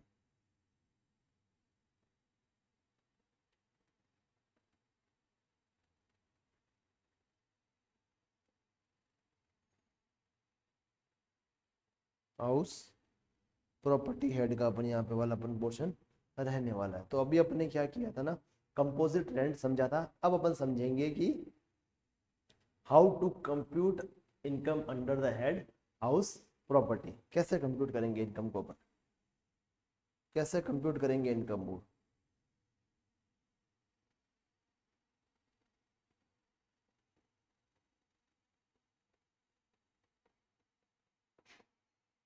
Computation of income from house property. House property में हम इनकम कैसे कंप्यूट करने वाले हैं वो अपन यहाँ पे सीखने वाले हैं। कैसे कंप्यूट करेंगे, सबसे पहले अपन क्या करेंगे ना, सबसे पहले अपन लेने वाले हैं म्युनिसिपल वैल्यू। म्युनिसिपल वैल्यू क्या होता है ये अपन सीखेंगे यहाँ पे। अब मेरी बात समझना, सबसे पहले आप क्या करेंगे, ऐसा एक फॉर्मेट बना लेंगे। ऐसा एक क्या करेंगे, फॉर्मेट बना लेंगे। इसमें आप लिखेंगे पर्टिकुलर और यहाँ पे आप लिखेंगे अमाउंट। यहाँ पे आप लिखेंगे अमाउंट। चलिए सबसे पहले अपन क्या करेंगे ना, अपन लेंगे म्युनिसिपल वैल्यू। अपन लेंगे म्युनिसिपल वैल्यू, इसको अपन कर देंगे ए। यहाँ इसको अपन कर देंगे ए, डिनोट कर देंगे। अपन लेंगे सबसे पहले municipal value. Sir municipal value क्या होता है ना, जैसे कि मान लीजिए आपका घर जहाँ लोकेटेड है, आपका घर जहाँ पर है वहाँ के आसपास पता है आपको नगर पालिका होगी, नगर परिषद होगी, ग्राम पंचायत होगी, कुछ ना कुछ तो होगा वहाँ पे। आपने फुलेरा देखी होगी, वहाँ पे एक ग्राम पंचायत था। वैसे आपका कोई ना कोई आपके घर के पास नगर पालिका होगी। अगर आपका गाँव बड़ा शहर है आपका तो, या फिर नगर पालिका होगी, या फिर आपका ग्राम पंचायत होगा। तो वहां पे जाके आपको पता लगेगा कि भाई आपका घर जहाँ पे है इस एरिया के हिसाब से म्युनिसिपैलिटी का क्या रेंट बनता है। मतलब वो म्युनिसिपल आपको बताएगा कि हमारे हिसाब से आपका क्या रेंट रहना चाहिए इस एरिया के हिसाब से। तो फॉर एग्जांपल आपके एरिया में जो घर है बना है, वहां पे आपने नगर पालिका को जाके पूछा कि भाई हमारे घर के हिसाब से, आपके हिसाब से हमारे घर का रेंट क्या रहना चाहिए। उन्होंने कहा कि भाई 5000 या 6000 आपका पर मंथ आपका घर का रेंट रहना चाहिए। तो उन्होंने कहा 6000 रुपये आपका घर का रेंट रहना चाहिए। जो उन्होंने बताया है वो आपका रहेगा म्युनिसिपल वैल्यू। उसको आप यहाँ कर लेंगे, लिख लेंगे कि आपको भाई म्युनिसिपैलिटी ने कितना रेंट बताया है, उनके अकॉर्डिंग कि आपके घर का रेंट क्या होना चाहिए। फिर आपने वहां से पूछ लिया। फिर आप क्या करेंगे ना, अपने एरिया में आएंगे। अपने एरिया में आएंगे और आस पड़ोस में पूछेंगे कि भाई आपने घर अपना किराए में दे रखा है, तो आप कितना रेंट चार्ज कर रहे हो। मतलब आपके घर के जो रेंट है उसका मार्केट वैल्यू क्या है, मार्केट में आपके घर के रेंट का क्या वैल्यू चल रहा है, वो आप आसपास में पूछोगे। उसको बोलते हैं फेयर रेंट। इसके बाद अपन लेंगे फेयर रेंट। फेयर रेंट का मतलब क्या होता है, जो मार्केट में आपका रेंट का क्या भाव चल रहा है, आपके घर का, आपके घर का रेंट का मार्केट में क्या भाव चल रहा है, उसको बोलते हैं फेयर रेंट। इसको अपन यहाँ ले लेंगे। अब मेरी बात समझना, अब जो म्युनिसिपैलिटी ने बोला आपको कि भाई हमारे हिसाब से आपको इतना रेंट लेना चाहिए यहाँ का, और आपका जो मार्केट में आपका जो रेंट चल रहा है, फॉर एग्जाम्पल आपने मार्केट में पूछा और आपका रेंट चल रहा था 8000 रुपये। 8000 रुपये आपके घर का रेंट चल रहा था, तो म्युनिसिपैलिटी ने बोला 6000 रुपये हमारे हिसाब से आपको लेना चाहिए, और मार्केट में 8000 का भाव चल रहा है। इन दोनों में से जो हायर होगा, इन दोनों में से जो हायर होगा वो अपन इसको अपन सी डिनोट कर देंगे। उसको अपन क्या करेंगे, सी डिनोट कर देंगे, इन दोनों में से जो हायर होगा। ठीक है। अब यहाँ पे जो आया, मतलब अपन मार्केट में अपना क्या रेट चल रहा है और म्युनिसिपैलिटी ने कितना बोला, इन दोनों में से जो हायर आएगा वो अपन ले लेंगे, इसको अपन सी डिनोट कर लेंगे। फिर इसको अपन कंपेयर करेंगे स्टैंडर्ड रेंट से। इसको अपन कंपेयर करेंगे स्टैंडर्ड रेंट से। सर ये स्टैंडर्ड रेंट क्या होता है ना, गवर्नमेंट ने एक रेंट कंट्रोल एक्ट बना रखा है। मतलब गवर्नमेंट चाहती है कि भाई किसी भी आदमी से ज्यादा रेंट ना लिया जाए। मतलब ऐसा नहीं है कि भाई आपकी घर की वैल्यू तो कम है और सामने वाले बंदे को घर की जरूरत है और आप उससे बहुत ज्यादा रेंट कलेक्ट कर रहे हैं। इसके चक्कर में आप क्या कर रहे हैं, बहुत ज्यादा आप रेंट कलेक्ट कर रहे हैं। तो ऐसी अनएथिकल प्रैक्टिस ना हो, इसलिए गवर्नमेंट ने एक रेंट कंट्रोल एक्ट बना रखा है जो रेंट पे कंट्रोल लगाता है कि भाई अगर आपका घर इस एरिया में है तो आपका मैक्सिमम रेंट इतना ही हो सकता है, आपका मैक्सिमम रेंट इतना ही हो सकता है। तो आपको उस रेंट कंट्रोल एक्ट में देखना पड़ेगा कि आपके एरिया के हिसाब से आपका घर का मैक्सिमम रेंट कितना हो सकता है, आपका मैक्सिमम रेंट कितना हो सकता है। इसको अपन डी से डिनोट कर देंगे। तो जो आपका रेंट कंट्रोल एक्ट में लिखा है वो वाला रेंट आप क्या कर लेंगे, यहाँ पे नोट डाउन कर लेंगे। अब इन दोनों में से जो लोअर होगा, गवर्नमेंट क्या बोलती है, मार्केट में क्या चल रहा है, हम म्युनिसिपैलिटी ने क्या बोला, इन दोनों में से जो हायर ले लेंगे। और जो हमारा रेंट कंट्रोल एक्ट में लिखा है वो तो मैक्सिमम रेंट है ना आपके लिए। अब इन दोनों में से जो लोअर होगा उतना क्या कर सकते हैं आप रेंट चार्ज कर सकते हैं, उतना हम आपसे एक्सपेक्ट करते हैं। एक्सपेक्टेड रेंट रहेगा आपका। गवर्नमेंट आपसे एक्सपेक्ट करती है कि इतना रेंट तो आप चार्ज करोगे ही करोगे।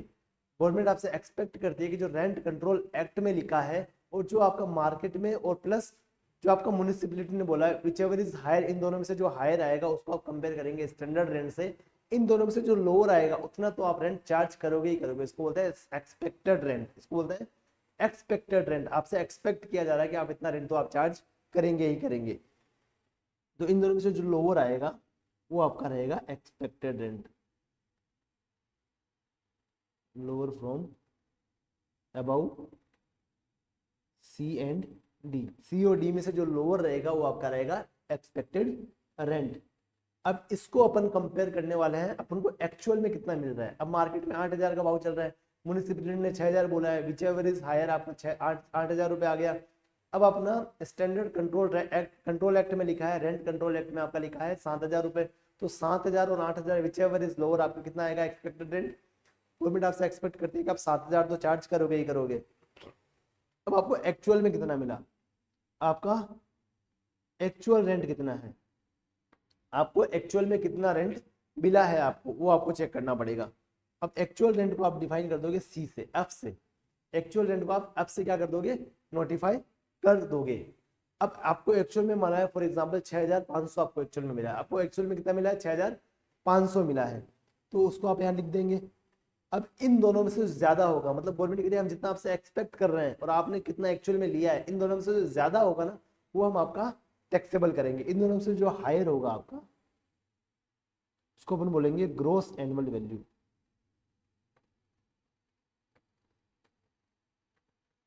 GAV, higher from above E and F।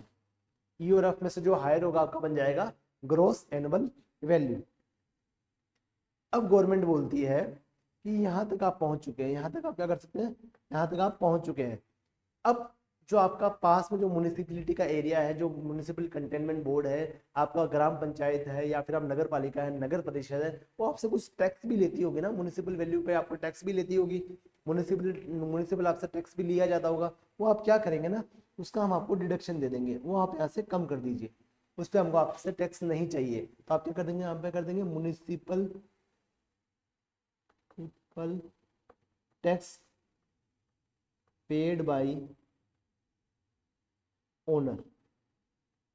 वो आप क्या कर देंगे, यहाँ पे लेस कर देंगे, वो आप यहाँ पे क्या कर देंगे, लेस कर देंगे। अब यहाँ पे ध्यान रखना, देखो गवर्नमेंट ने क्या बोला, आप जो म्युनिसिपल टैक्स पे करते हो वो उसका हम आपको डिडक्शन दे देते हैं। वो आप क्या करेंगे, अपने रेंटल इनकम में से कम कर देंगे, उस पर हम आपको हमें आपसे टैक्स नहीं चाहिए। पर ध्यान रखना जो म्युनिसिपल टैक्स है ना वो उतना ही आप लेस कर सकते हैं जो आपने पे किया है। यहाँ वर्ड क्या लिखा है, यहाँ वर्ड लिखा है paid.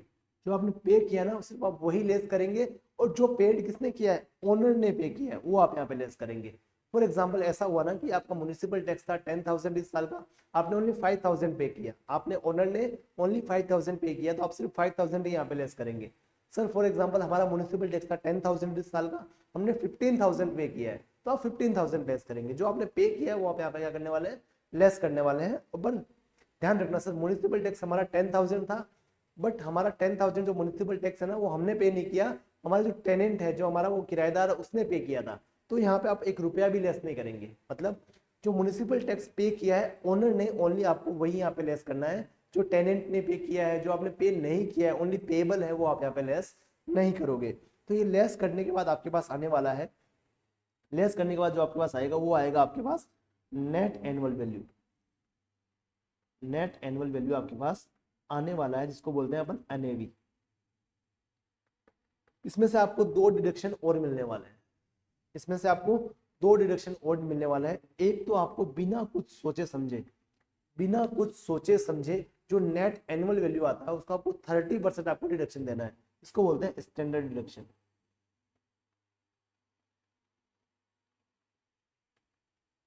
Eight the rate of 30%।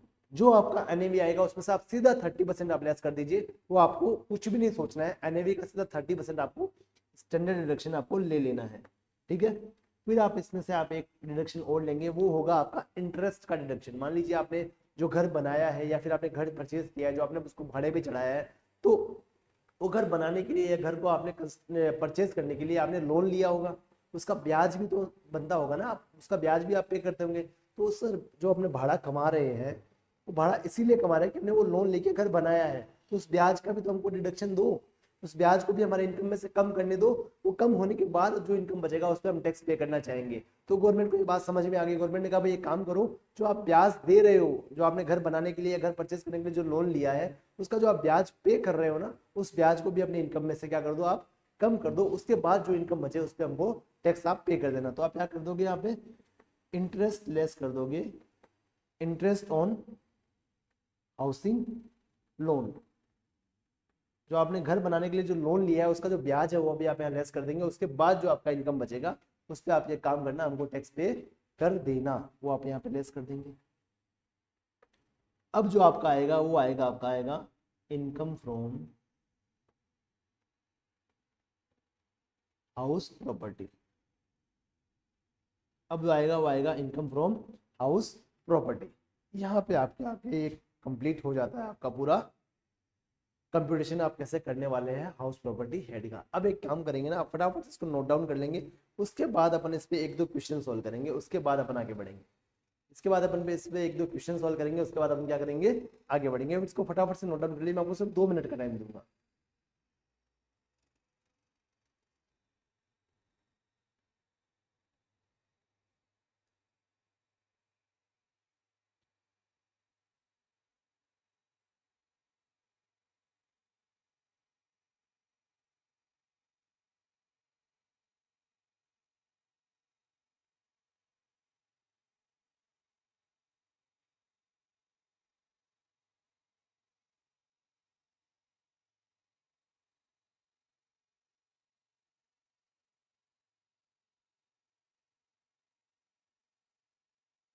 चलिए, आपने आई होप आप सबने क्या कर लिया होगा, इसको नोट डाउन कर लिया होगा। अब अपन क्या करेंगे ना, एक दो क्वेश्चन सॉल्व करेंगे। अब अपन एक दो क्वेश्चन सॉल्व करने वाले हैं। चलिए चलिए चलिए चलिए, अपन एक दो क्वेश्चन सॉल्व कर लेते हैं। तो अपन आएंगे क्वेश्चन बैंक में, और अपना जो क्वेश्चन नंबर 1 है, जो अपना क्वेश्चन नंबर 1 है उसको अपन क्या करने वाले हैं, यहाँ पे सोल्व करने वाले हैं। मैं इसको क्या करता हूँ ना, फटाफट से थोड़ा सा इसको क्लीन कर देता हूँ, अपने एरिया को थोड़ा सा मैं क्लीन कर देता हूँ, जिसकी वजह से क्या होना, अपने को अंडरस्टैंडिंग करने में आसानी रहने वाली है। चलिए, एक है ना जो मैं आपको बोला ना, मैंने आपको होमवर्क साथ साथ में करते जाना है आपको। अगर आपका होमवर्क छूटा, समझ लेना आपका सब्जेक्ट छूट जाएगा। और डायरेक्ट एक सब्जेक्ट ऐसा है कि बहुत वास्ट सब्जेक्ट है, ज़्यादा हार्ड प्रोविजन नहीं है इसमें, प्रोविजन ज़्यादा है, बस वही है, हार्ड नहीं है कुछ भी, प्रोविजन ज़्यादा है। उसकी वजह से क्या हुआ ना, बच्चों को थोड़ा बर्डन ज़्यादा लगता है, बाकी इसमें हार्ड कुछ भी नहीं है। अपन ने यहाँ तक क्लास किया है, अपन को कुछ भी हार्ड लगा, कितना आसानी से अपन सारे क्वेश्चन को सोल्व करते चले जा रहे हैं। इसमें हार्ड कुछ भी नहीं है, ओनली प्रोविजन थोड़े से ज़्यादा है। चलिए, क्वेश्चन नंबर 1 अपन सोल्व करेंगे। अपना क्वेश्चन नंबर 1 अपन सोल्व करेंगे। जय श्री है, जय श्री है, जय श्री है, उसका क्या है, उसके पास 5 घर है। जय श्री के पास क्या है, 5 घर है इंडिया में। उनमें से सारे उसने क्या किए हैं, उसने किराए पे दे रखे हैं, all which are let out. उसने सारे क्या कर रखे हैं, किराए पे दे रखे हैं। आपको ग्रोस एनुअल वैल्यू निकालना है ईच हाउस का फ्रॉम इंफॉर्मेशन गिवन बिलो। जो आपको नीचे इंफॉर्मेशन दे रखी है उससे आपको क्या करना है, उसका ग्रोस एनुअल वैल्यू निकालना है पांचों घरों का। तो कैसे निकालेंगे, अपन क्या करेंगे ना, सबसे पहले अपना जो अपन ने बनाया था, वो क्या बनाया था अपन ने क्या बनाया था, अपना जो अपने चार्ट बनाया था, अभी चार्ट बनाया था, इसमें देखना है सर अपन कैसे ग्रोस एनुअल वैल्यू को अपन निकालते हैं। अपन सबसे पहले क्या लेंगे ना, म्युनिसिपल वैल्यू लेंगे, फिर अपना फेयर रेंट लेंगे, म्युनिसिपल वैल्यू लेंगे, फेयर रेंट लेंगे, विच एवर इज हायर, उसको अपन क्या कर देंगे, सी डिनोट कर देंगे। तो उसको अपन कंपेयर करेंगे स्टैंडर्ड रेंट से। इन दोनों में से जो लोअर होगा वो अपना होगा एक्सपेक्टेड रेंट। गवर्नमेंट अपन से एक्सपेक्ट करती है कि आप इतना रेंट तो आप चार्ज करेंगे ही करेंगे। फिर आपने एक्सपेक्टेड रेंट से अपन एक्सपेक्टेड रेंट को अपन कंपेयर करेंगे एक्चुअल रेंट से, जो अपन को एक्चुअल में रिसीव्ड हो रहा है। इन दोनों में से जो हायर होगा वो आपका होगा ग्रोस एनुअल वैल्यू, वो आपका होगा ग्रोस एनुअल वैल्यू, जिसको बोलते हैं जीएवी, जिसको बोलते हैं अपन जीएवी। अपन को यहीं तक कंप्यूटेशन करना है इस क्वेश्चन में। तो अपन क्या करेंगे, म्युनिसिपल वैल्यू लेंगे, फेयर रेंट लेंगे, विच एवर इज हायर, उसको सी डिनोट कर दिया, उसको कंपेयर करेंगे स्टैंडर्ड रेंट से। विच एवर इज लोअर आपका आएगा एक्सपेक्टेड रेंट, उसको कंपेयर करेंगे अपन एक्चुअल रेंट से। इन दोनों में से जो हायर आएगा वो आपका होगा ग्रोस एनुअल वैल्यू। सर हमको क्या याद रखना है, सबसे पहले तो आपको नाम याद रखने पड़ेंगे। सबसे पहले आएगा म्युनिसिपल वैल्यू, फिर आता है फेयर रेंट, फिर आता है स्टैंडर्ड रेंट, फिर आता है आपका एक्चुअल रेंट, फिर आता है आपका एक्चुअल रेंट। चलिए, क्योंकि ये तो क्या है, सब बाय प्रोडक्ट है, एक्सपेक्टेड रेंट आपका बाय प्रोडक्ट है, और आपका जो सी डिनोट हो गया आता है वो आपका बाय प्रोडक्ट है for municipal value and fair rent का। अब आपको क्या याद रखना है, आपको यहाँ याद रखना है, एक तो याद रखना है हायर, फिर लोअर, फिर higher, higher lower higher, higher lower higher, higher lower higher, higher lower higher. Higher कैसे sir, municipal value fair rent whichever is higher, फिर जो आपका सी डिनोट करके आता है और standard rent whichever is lower, फिर आपका एक्सपेक्टेड रेंट आता है, जो एक्चुअल रेंट आता है विच एवर इज हायर, आपका आ जाएगा जीएवी। तो आपको क्या याद रखना है, हायर लोअर हायर, आपको ये याद रखना पड़ेगा। चलिए, अब क्वेश्चन को अपन सॉल्व करते हैं। अब अपन क्या करते हैं, क्वेश्चन को सॉल्व करते हैं। तो अपन को म्युनिसिपल वैल्यू, पहले अपन हाउस वन की बात करते हैं, ओनली हाउस वन की बात करते हैं। तो आपको म्युनिसिपल वैल्यू दे रखा है आपको 80,000, आपको म्युनिसिपल वैल्यू दे रखा है आपका 80,000, और आपका फेयर रेंट है 90,000। फेयर रेंट आपका कितना है, 90,000 है। मतलब म्युनिसिपल वैल्यू और fair rent whichever is higher, आपको क्या करना है, सी डिनोट करना है, मतलब 90,000 आपका यहाँ पे सी आ जाएगा। म्युनिसिपल वैल्यू और fair rent whichever is higher, आपका क्या आ जाएगा, सी आ जाएगा। यहाँ पे आपका क्या आ जाएगा, सी आ जाएगा, 90,000 आपका आ जाएगा। इसको अपन कंपेयर करेंगे स्टैंडर्ड रेंट से। आपको क्या करना है ना, हाउस प्रॉपर्टी बहुत इजी टॉपिक है, आपको ओनली वैल्यूज को उस फॉर्मेट में फिट करना है, आपको ओनली उस फॉर्मेट में आपको वैल्यूज को फिट करना है और आपका सारा काम बन जाएगा। अब उसको कंपेयर करेंगे अपन स्टैंडर्ड रेंट से, इसको कंपेयर करेंगे अपन स्टैंडर्ड रेंट से। तो 90,000 एंड स्टैंडर्ड रेंट दे रखा है अपन को एनए। ध्यान रखना, एनए को कभी आपको जीरो नहीं मानना है, एनए का मतलब कुछ है ही नहीं है। अगर जीरो लिखा होता ना तो अपन 90,000 और वो zero which ever is lower लेते हैं अपन, पर एनए का मतलब अपन को कुछ भी नहीं दे रखा है। जब अपन को कुछ भी नहीं दे रखा है ना, तो अपन को ऊपर वाला जो 90,000 आया उसी को आगे अपन को क्या करना पड़ेगा, कैरी फॉरवर्ड करना पड़ेगा। तो चलिए, तो क्या आएगा, तो 90,000 और NA whichever is lower, NA का मतलब कुछ भी नहीं है, तो विच एवर इज लोअर अपना क्या आएगा, 90,000 ही आने वाला है। अपना 90,000 आ जाएगा expected rent as per the अपना जो अपने फॉर्मेट बनाया था। एक्सपेक्टेड रेंट को अपन कंपेयर करेंगे एक्चुअल रेंट से, इन दोनों में से जो हायर होगा वो अपना आ जाएगा जीएवी। तो अपना एक्चुअल रेंट कितना दे रखा है, वो दे रखा 72,000। तो 90,000 और 72,000 विच एवर इज हायर, यानी कि 90,000 अपना क्या आ जाएगा, जीएवी आ जाएगा, जीएवी आ जाएगा। अब क्या करेंगे ना, एक बार एक क्वेश्चन आप अपने हाथ से पक्का पक्का सोल्व करेंगे, एक बार एक क्वेश्चन अपने हाथ से आप सोल्व कर लेते हैं तो आपका काम बन जाएगा। अब क्या करेंगे ना, इस क्वेश्चन को फटाफट से एक बार आपको बता देता हूं। चलिए, अब बिना देखे आंसर में, बिना देखे आप क्या करेंगे, मेरे साथ साथ क्वेश्चन को सोल्व करेंगे। फॉर्मेट क्या था, municipal value fair rent whichever is higher, उसको सी नोट कर दिया, उसको अपन कंपेयर करेंगे स्टैंडर्ड रेंट से, विच एवर इज लोअर अपना क्या आएगा, एक्सपेक्टेड रेंट आएगा। उसको अपन कंपेयर करेंगे एक्चुअल रेंट से, विच एवर इज जो हायर आएगा वो अपना आ जाएगा ग्रोस एनुअल वैल्यू। तो हाउस टू का बात करते हैं, म्युनिसिपल वैल्यू और fair rent whichever is higher, कौन सा वाला होगा, 55,000 and 60,000 whichever is higher, आपका क्या बन जाएगा, सी बन जाएगा, यानी कि 60,000 आपका सी बन जाएगा। अब जो आपका सी आया उसको कंपेयर करेंगे स्टैंडर्ड रेंट से, यानी कि 60,000 और 75,000 विच एवरेज लोअर, आपका क्या बन जाएगा, एक्सपेक्टेड रेंट बन जाएगा। तो 60,000 और 75,000 विच एवरेज लोअर आपका एक्सपेक्टेड रेंट बन जाएगा। तो आपका एक्सपेक्टेड रेंट रहेगा 60,000, क्योंकि 60,000 और 75,000 विच एवरेज लोअर आपका एक्सपेक्टेड रेंट लेवल है वो आपका रहेगा 60,000। अब 60,000 को अपन कंपेयर करेंगे, जो अपना एक्सपेक्टेड रेंट आया 60,000 इसको कंपेयर करेंगे एक्चुअल रेंट से, तो 60,000 और 72,000 आपका एक्चुअल रेंट है, whichever is higher, whichever is higher आपका क्या बन जाएगा, ग्रोस एनुअल वैल्यू बन जाएगा। यहाँ आपका जीएवी आने वाला है 72,000, आपका यहाँ जीवी आएगा 72,000, आपका क्या रहेगा आंसर रहने वाला है। एक बार आंसर देख लेंगे अपना, 72,000 अपना क्या आएगा आंसर आने वाला है। चलिए, अब बना, आपको पढ़ाई की कसम दिला दूं, आपको पढ़ाई की कसम दिला देता हूं मैं। आपको ये जो तीनों है ना, जो हाउस 3 है, हाउस 4 है, हाउस 5 है, अभी आप 2 मिनट के अंदर अंदर आप इसको सोल्व करेंगे। मैं आपको 2 से 5 मिनट का टाइम दे रहा हूँ, फटाफट से आप इसको सोल्व करेंगे और अपना आंसर मैच करेंगे। और कहाँ आप लैग कर रहे हैं, कहाँ आपको फॉर्मेट याद नहीं आ रहा है, वहां पे आप फॉर्मेट को क्या कर लेंगे, याद करने का ट्राई करेंगे। आपको मैं 2 से 4 मिनट देता हूँ, फटाफट से इस क्वेश्चन को सोल्व कर लीजिए, फिर अपन आगे बढ़ते हैं। फटाफट से इस क्वेश्चन को सोल्व कर लीजिए, फिर अपन क्या करते हैं, आगे बढ़ते हैं।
पम परररर,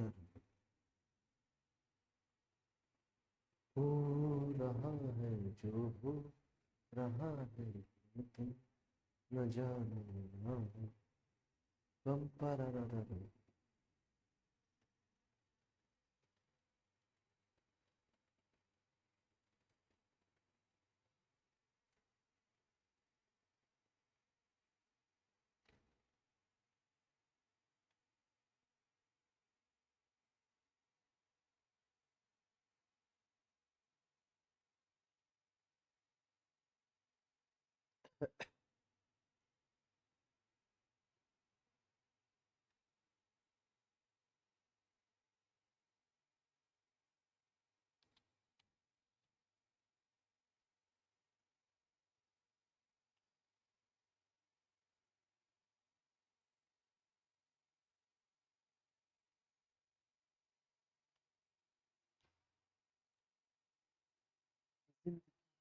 बारिशों का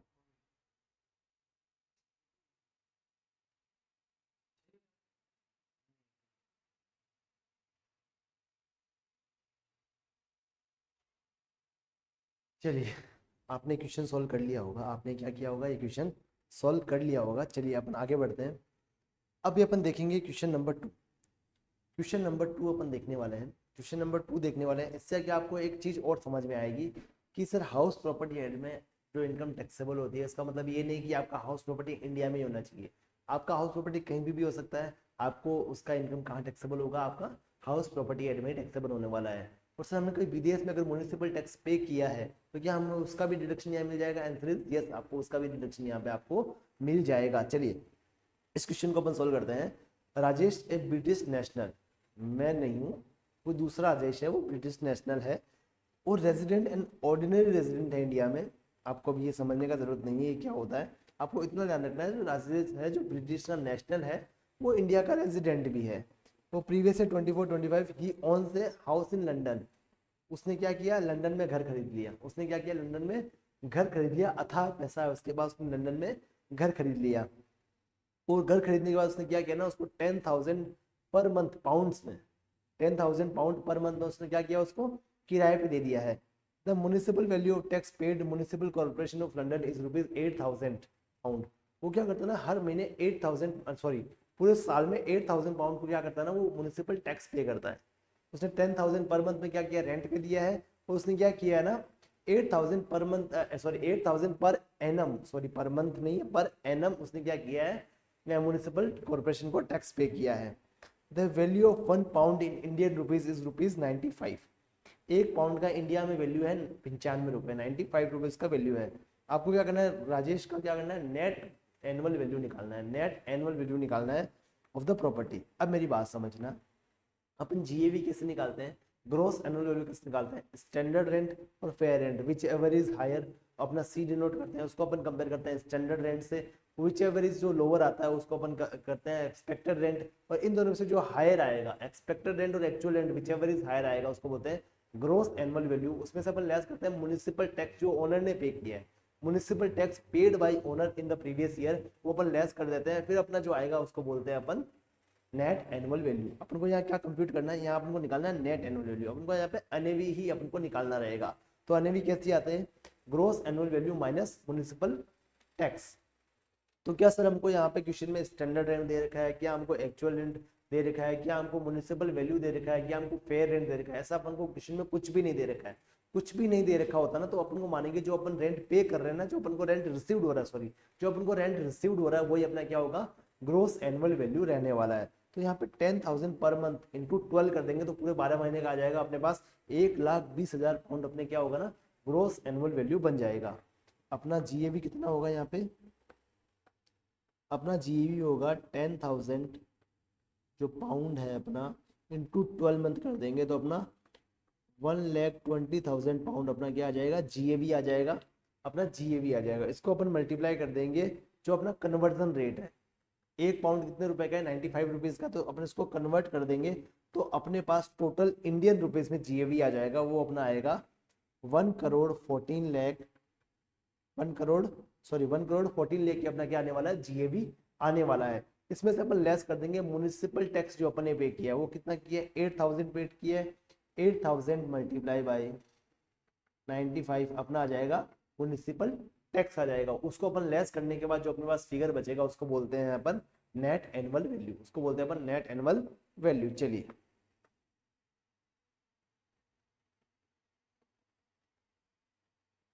चलिए ग्रोस एनुअल वैल्यू अपना कितना आया, 1 करोड़, 1 करोड़ 14 लाख आ गया।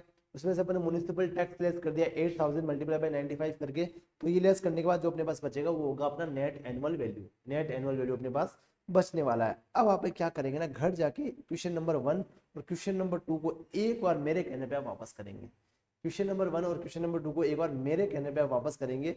इससे कि क्या है ना, आपका अंडरस्टैंडिंग और अच्छे से इसमें बिल्ड हो जाएगा और आप अच्छे से क्वेश्चन को समझ पाएंगे। क्या सर आप मेरे कहने पे एक बार इस क्वेश्चन को सोल्व कर लेंगे? क्या मेरे कहने पे आप एक बार इस क्वेश्चन को सोल्व कर सकते हैं? आंसर यस सर, हमको करना ही पड़ेगा, हमारे एग्जाम आ रहा है, हमको पास होना है, आप कहो या ना कहो हमको तो करना ही पड़ेगा। चलिए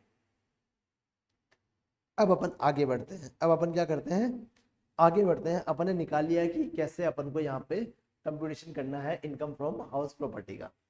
सर हाँ बेटा बताइए। सर क्या हुआ ना कि सर मैंने जो घर किराए पे दिया है उसका मैं बिजली का बिल भी भर रहा हूँ, पानी का बिल भी भर रहा हूँ, क्या सर वो खर्चे भी मैं यहाँ पे लेस कर सकता हूँ क्या? वो भी खर्चे में क्या है, या इनकम जो कमा रहा हूँ उसमें से लेस कर सकता हूँ क्या? आंसर इज नो, आप नहीं कर सकते, क्योंकि गवर्नमेंट क्या बोलती है ना, हम आपको फ्लैट 30% जो यहाँ पे दे रहे हैं ना लेस करने के लिए, ये इसी वजह से दे रहे हैं कि आपके जो सारे खर्चे हैं वो यहाँ पे हम मान लेंगे कि आपने लेस कर दिए हैं। सारे जो भी खर्चे हैं वो यहाँ पे आप मान लेंगे आपने लेस कर दिए हैं। अब खर्चे चाहे आपका 30% से ज्यादा हो रहे हो या 30% से कम हो रहे हो, हम आपको फ्लैट 30% का ही डिडक्शन देंगे, इसके अलावा हमको कोई भी डिडक्शन नहीं देंगे। इसके अलावा आपको हम खाली ओनली 2 डिडक्शन देंगे, एक जो आपने म्युनिसिपल टैक्स पे किया है, सेकंड जो आपको इंटरेस्ट का एक्सपेंस लगा है, हाउस कोई आपने हाउसिंग लोन ले रखा है उसके लिए, हम आपको सिर्फ 2 डिडक्शन देंगे, इसके अलावा आपको कोई भी डिडक्शन यहाँ पे नहीं देने वाले हैं। आई होप आपको यहाँ तक क्लियर है। अब म्युनिसिपल वैल्यू क्या होता है मैं आपको बता चुका हूँ कि म्युनिसिपलिटी के हिसाब से आपका जो आपका एरिया है वहाँ पर रेंट का नॉस्टल वैल्यू क्या बनता है वो आपको बताएंगे। फेयर रेंट आपका क्या होता है, आप आस पड़ोस में पूछेंगे, मार्केट में पूछेंगे भाई आपके घर का रेंट क्या चल रहा है। स्टैंडर्ड रेंट जो आपका रेंट कंट्रोल एक्ट है उसमें मैक्सिमम आपका रेंट कितना दे रखा है। फिर एक्चुअल रेंट जो आपको एक्चुअल में रिसीव्ड हुआ है। फिर आपका म्युनिसिपल टैक्स जो आपने पे किया है, मैं आपको बोल चुका हूँ म्युनिसिपल टैक्स जो आपने इस साल में पे किया है ओनली आपको उससे का डिडक्शन मिलेगा, और जो ओनर ने पे किया है उसका डिडक्शन मिलेगा। यानी कि अगर टेनेंट ने पे किया है तो उसका आपको डिडक्शन नहीं मिलेगा, या फिर आपने क्या किया है इस साल में रेंट को पे ही नहीं किया है, आपने म्युनिसिपल टैक्स को आपने पे नहीं किया है, वो आपकी बुक्स में पेएबल आ रहा है तो उसका आपको डिडक्शन यहाँ पे नहीं मिलने वाला है।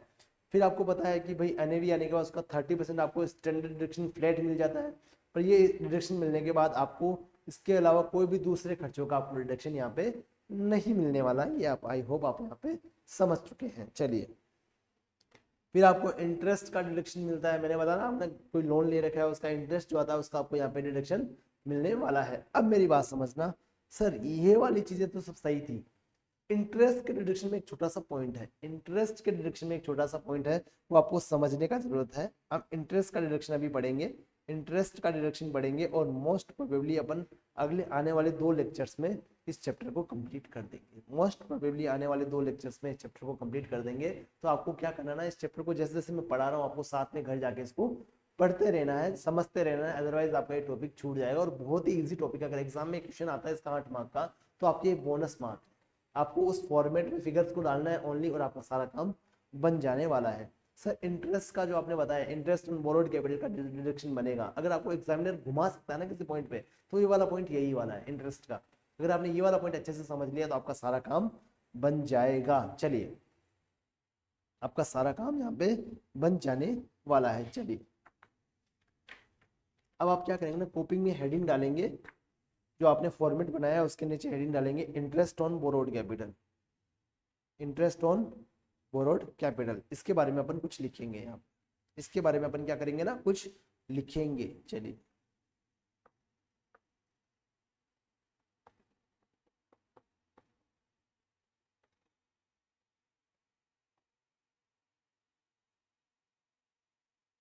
आपने घर को बनाने के लिए या घर को परचेज करने के लिए आपने लोन लिया है, उसके इंटरेस्ट का आपको डिडक्शन यहाँ पे देने वाले हैं। चलिए हेडिंग डाल दिया आपने, आपने हेडिंग डाल दिया है अपने बुक कॉपी में। थोड़ा आवाज अजीब लग रहा होगा ना मेरा आज, थोड़ा सा आवाज अजीब लगेगा आज। आज के लिए मैनेज कर लीजिए, क्या पता कल मेरा आवाज सही हो जाए, क्या पता कल मैं अच्छा हो जाऊं थोड़ा, क्या पता तबीयत मेरी सही हो जाए। चलिए। हम्म,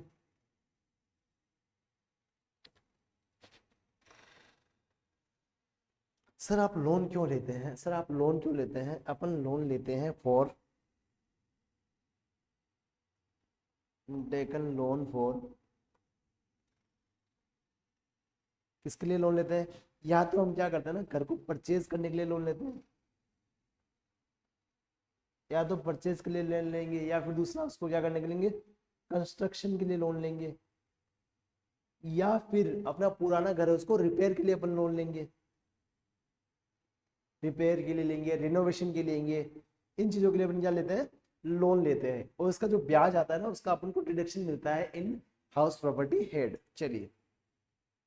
सर, सर एक बात बताइए ना, आपने कहा है कि आप घर किराए पे देंगे, तो वहां से जो रेंटल इनकम आएगा उसमें क्या करते हैं ना आप, जो रेंटल इनकम आएगा उसमें सब क्या करेंगे, ब्याज का डिडक्शन आप लेस कर देंगे, ब्याज अपना लेस कर देंगे। मान लीजिए हमने घर बनाया, अब जरूरी तो नहीं है सब हर आदमी अपना घर किराए पे दे, हमने घर बनाया, हम खुद उस घर में रहते हैं और हमने उस घर बनाने के लिए लोन लिया है, तो हमको ब्याज का डिडक्शन मिलेगा, तो हमारा इनकम तो कुछ होगा नहीं, ओनली ब्याज का डिडक्शन होगा, तो हमारा तो लॉस आएगा ना सर, हमारे तो लॉस आएगा, इस लॉस को हम अदर हेड से स्टॉप कर लेंगे और हमारा इनकम कम हो जाएगा। समझे मेरी बात को सर? अब मेरी बात समझना। आपका घर है, आपका घर है, आपने घर बनाया, आपने कंस्ट्रक्शन के लिए लोन लिया होगा, आपने उसको भाड़े पे नहीं चढ़ाया, तो आपको रेंटल इनकम आएगा नहीं, तो ओनली आपको क्या होगा ना, सिर्फ ये ब्याज का डिडक्शन मिलेगा, आपका ब्याज का जो खर्चा है उससे आपको डिडक्शन मिलेगा, वो आप लेस कर दोगे तो आपका सिर्फ ओनली लॉस आएगा हाउस प्रॉपर्टी से, आपको इनकम नहीं आएगा।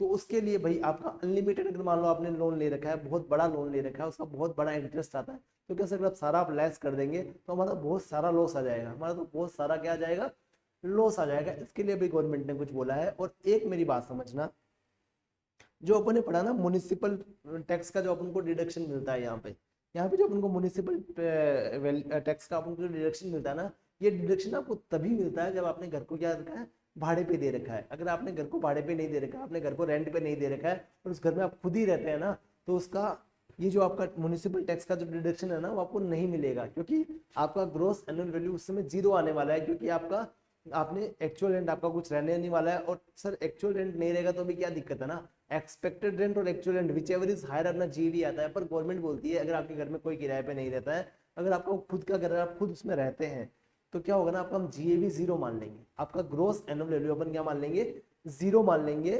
तो उसके केस में आप जीरो में से अपन म्युनिसिपल टैक्स अगर आप लेस करोगे तो आपका नेट एनुअल वैल्यू जीरो आ जाएगा, फिर उसमें से आप इंटरेस्ट भी लेस करोगे तो आपका लॉस और बढ़ जाएगा। तो गवर्नमेंट बोलती है अगर आप घर आपका किराए पे नहीं दे रखा है आपने, तो हम आपको म्युनिसिपल टैक्स का आपको डिडक्शन हम यहाँ पे नहीं देने वाले हैं। चलिए, म्युनिसिपल वैल्यू का आपको डिडक्शन यहाँ पे नहीं देने वाले हैं। तो अब देखो घर क्या हो सकता है ना, घर दो टाइप का हो सकता है, घर क्या हो सकता है, घर दो टाइप का हो सकता है, या तो आपने उसको किराए पे दे रखा है तो आपका लेट आउट हो सकता है, या आपका वो सेल्फ ऑक्यूपाइड हो सकता है, जिसको आपने किराए पे नहीं दे रखा है, आप वहां पे खुद रहते हैं। या तो आपने उसको किराए पे दे रखा है, लेट आउट हो सकता है, या फिर वो आपका सेल्फ ऑक्यूपाइड हो सकता है, जिसको आपने किराए पे नहीं दे रखा है। ठीक है सर, क्या फर्क पड़ता है हमने किराए पे दे रखा है या नहीं दे रखा है, हमको इंटरेस्ट का डिडक्शन तो मिलने ही वाला है। आपने बोला म्युनिसिपल टैक्स का डिडक्शन नहीं मिलेगा अगर आपने उसको घर को किराए पे नहीं दे रखा है, पर आपने ये नहीं बोला कि इंटरेस्ट का डिडक्शन भी आपको नहीं मिलेगा। हाँ, इंटरेस्ट का डिडक्शन आपको मिलेगा, बट अगर आपका घर किराए पे आपने दे रखा है, अगर आपने घर किराए पे दे रखा है, तो आपको जो इंटरेस्ट का डिडक्शन मिलेगा उसमें कोई लिमिट नहीं है। अगर आपका इंटरेस्ट 5 लाख भी होता है तो आपको 5 लाख भी लेस करने को मिलेगा, अगर 6 लाख इंटरेस्ट है तो आपको 6 लाख भी लेस करने को मिलेगा। नो लिमिट ऑफ डिडक्शन, कोई लिमिट नहीं है आपका। बट अगर आपका घर क्या है ना, सेल्फ ऑक्यूपाइड है, आपने किसी को किराए पे नहीं दे रखा, आप खुद ही उस घर में रहते हैं, तो वहां से जो आपको इंटरेस्ट मिलेगा ना, सॉरी इंटरेस्ट नहीं मिलेगा, आप जो इंटरेस्ट पे कर रहे हो उसका आपको डिडक्शन जो मिलेगा उसके लिए एक लिमिट है, उसके लिए क्या है, एक लिमिट दे रखी है गवर्नमेंट ने कि इससे ज्यादा हम आपको डिडक्शन नहीं देंगे। उसमें लिमिट क्या है ना, अगर आपने लोन जो लिया है वो परचेज के लिए लिया है, या कंस्ट्रक्शन के लिए लिया है। अगर आपने जो लोन लिया है वो परचेज के लिए लिया है या कंस्ट्रक्शन के लिए लिया है, या फिर आपने जो लोन लिया है वो आपने लिया है रिपेयर के लिए, रिपेयर के लिए लिया है, रिनोवेशन के लिए लिया है, एक्सेट्रा के लिए आपने अपने, जैसे अगर आपने घर को परचेज करने के लिए या कंस्ट्रक्ट कराने के लिए अगर आपने लोन लिया है, या फिर आपने रिपेयर या रिनोवेशन के लिए लोन लिया है, अगर आपने परचेज या कंस्ट्रक्शन के लिए लोन लिया है तो आपको मैक्सिमम जो इंटरेस्ट का डिडक्शन मिलेगा, मैक्सिमम जो आपको इंटरेस्ट का डिडक्शन मिलेगा वो होगा ₹2 लाख। बट अगर आपने रिपेयर या रिनोवेशन के लिए लोन लिया है तो आपको मैक्सिमम जो इंटरेस्ट का डिडक्शन मिलेगा वो मिलेगा, मैक्सिमम जो आपको डिडक्शन मिलने वाला है वो आपका होगा, वो होगा आपका ₹30,000 ओनली। यहाँ तक आपको समझ में आया? आई होप आपको यहाँ तक समझ में आया। ये डायग्राम आपको समझ में आया होगा कि अगर आपका घर किराए पे आपने दे रखा है तो वहां से आप जितना भी इंटरेस्ट आप पे करते हो तो उसका आपको सारा डिडक्शन मिल जाएगा। अगर आपका घर आपने किराए पे नहीं दे रखा है तो उसमें लिमिट है। अगर आपने घर परचेज करने के लिए कंस्ट्रक्शन के लिए लोन लिया है तो आपको मैक्सिमम 2 लाख का डिडक्शन मिलेगा। अगर आपने रिपेयर या रिनोवेशन के लिए लोन लिया तो आपको मैक्सिमम 30,000 का आपको इंटरेस्ट का डिडक्शन आपको मिलने वाला है। आई होप आपको यहाँ तक क्लियर है। आई होप आपको यहाँ तक क्लियर है। चलिए सर,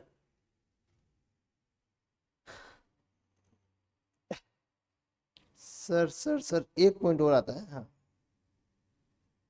सर, ये जो आपको इंटरेस्ट का डिडक्शन मिलेगा तो सर हमको लोन कहाँ से लेना है तो हमको डिडक्शन मिलेगा, ऐसा भी कुछ कंडीशन है क्या? ऐसा कोई कंडीशन नहीं है। आप किसी से भी लोन ले सकते हैं, अपने दोस्त से लोन ले सकते हैं, अपने फैमिली मेंबर से लोन ले सकते हैं, या फिर आप बैंक से लोन ले सकते हैं, या किसी से भी आप लोन ले सकते हैं। उसका जो आप इंटरेस्ट पे कर रहे हैं ना उसका आपको यहाँ पे डिडक्शन यहाँ पे मिल जाएगा। बस आपको ये देखना है कि आपकी प्रॉपर्टी लेट आउट है या सेल्फ ऑक्यूपाइड है। अगर आपकी लेट आउट प्रॉपर्टी है, आपने उसको किराए पे दे रखा है, तो आपकी कोई लिमिट नहीं है। आपका जितना रेंट इंटरेस्ट आपका लग रहा है उतना आप यहाँ से क्या कर सकते हैं, डिडक्शन ले सकते हैं, उसको आप लेस कर सकते हैं अपनी इनकम में से। बट अगर आपकी सेल्फ ऑक्यूपाइड प्रॉपर्टी है तो आपकी एक लिमिट रहेगी। आपको देखना पड़ेगा कि आपने जो लोन लिया है वो परचेज या कंस्ट्रक्शन के लिए लिया है या फिर आप उसको रिपेयर कराने के लिए आपने लोन लिया है। अगर आपने घर को खरीदने के लिए या घर को कंस्ट्रक्शन के लिए, घर को बनाने के लिए आपने लोन लिया है तो उसके केस में आपको मैक्सिमम इंटरेस्ट का डिडक्शन कब मिले, कितना मिलेगा, 2 लाख रुपए मिलने वाला है। अगर आपने रिपेयर वगैरह के लिए लोन लिया तो आपको मैक्सिमम जो डिडक्शन मिलेगा वो आपको 30,000 का आपको मिलने वाला है। आई होप आपको यहाँ तक क्लियर है। आई होप आपको यहाँ तक क्लियर है। चलिए अभी एक टर्म और आता है, एक बात और आती है कि सर आपने कहा कि हमको 2 लाख मैक्सिमम डिडक्शन मिलेगा अगर अपने परचेज या कंस्ट्रक्शन के लिए लोन लिया है, ठीक है। हाँ और आपने ये भी बोला कि हाउस प्रॉपर्टी एडमिन अपना इनकम कब टैक्सेबल होगा, अपना इनकम तब टैक्सेबल होगा, अपना इनकम तब टैक्सेबल होगा जब अपने पास रेजिडेंशियल प्रॉपर्टी होगा और उसके हम ओनर रहेंगे। हमारे पास रेजिडेंशियल प्रॉपर्टी होगा और उसके हम क्या रहेंगे, ओनर रहेंगे, तभी हमको क्या मिलेगा ना, हाउस प्रॉपर्टी एडमिन इनकम अपना टैक्सेबल होने वाला है। सर मान लीजिए हमने कंस्ट्रक्शन के लिए लोन लिया है तो घर एक दिन में तो बनेगा नहीं, घर को बनने में 2 साल लगता है, कभी कभी 3 साल भी लग जाता है। तो सर 2-3 साल तक तो हमारे पास रेजिडेंशियल प्रॉपर्टी ही नहीं है, तो अपना इनकम हमारा हाउस प्रॉपर्टी में टैक्सेबल ही नहीं होगा। और जब इनकम ही टैक्सेबल नहीं होगा तो डिडक्शन की तो बात ही नहीं आती है, इंटरेस्ट का डिडक्शन की तो बात ही नहीं आती है। तो सर जो उस साल में घर हमारा जब बन रहा था तो उसके ब्याज का डिडक्शन हम कैसे लेंगे? आप मेरी बात को समझ रहे हो? देखो मेरी बात को समझ रहे हो आप? मेरी बात को समझना आप लोग। देखो ये आपका जो आपने परचेज के लिए जो आपने लोन लिया है, कंस्ट्रक्शन के लिए जो आपने लोन लिया है, और आपकी प्रॉपर्टी क्या है, सेल्फ ऑक्यूपाइड है या फिर आपकी लेट आउट प्रॉपर्टी है, ठीक है। आपको ब्याज का डिडक्शन मिलना चाहिए था। ब्याज का डिडक्शन कब मिलेगा, जब आपकी इनकम किस में टैक्सेबल होगी, हाउस प्रॉपर्टी हेड में टैक्सेबल होगी। आपकी इनकम कहाँ टैक्सेबल होगी, हाउस प्रॉपर्टी हेड में टैक्सेबल होगी। और हाउस प्रॉपर्टी हेड की चार्जिंग सेक्शन में ये लिखा है कि आपकी इनकम तभी टैक्सेबल होगी जबकि आपके पास क्या होगा ना, रेजिडेंशियल प्रॉपर्टी होगा, उसका आप उसकी क्या है, आप उसके ओनर होने चाहिए।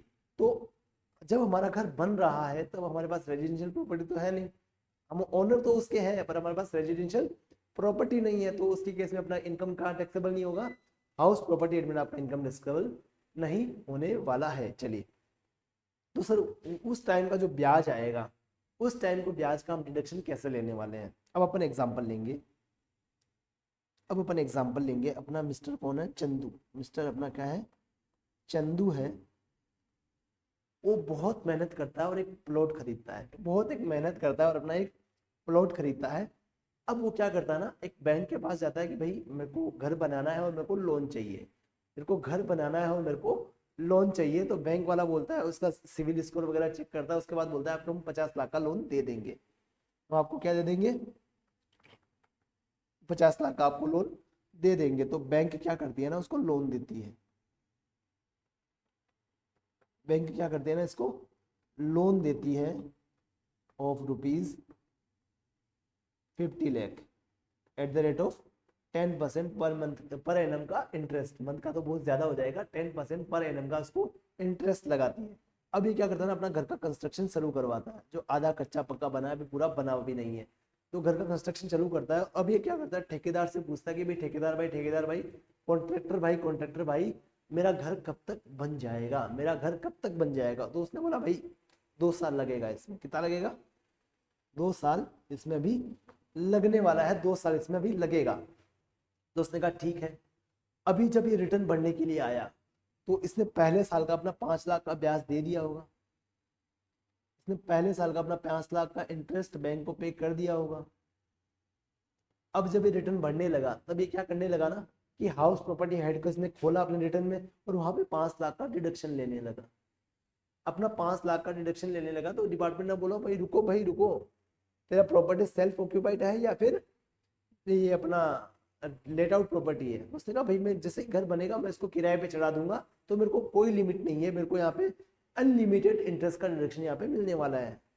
अच्छा, डिपार्टमेंट ने कहा ओके नो प्रॉब्लम। अब एक बात बताओ, आपका रेजिडेंशियल प्रॉपर्टी कहाँ है।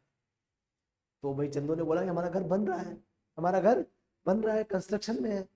तो डिपार्टमेंट बोलता है कि देखो भाई इधर आओ, इधर इधर, इन लो में क्या लिखा है, आपके पास घर होना चाहिए और आप उसके ओनर होने चाहिए, मतलब आपके पास घर होना चाहिए, आपके पास अभी घर नहीं है तो हम आपको डिडक्शन नहीं देंगे।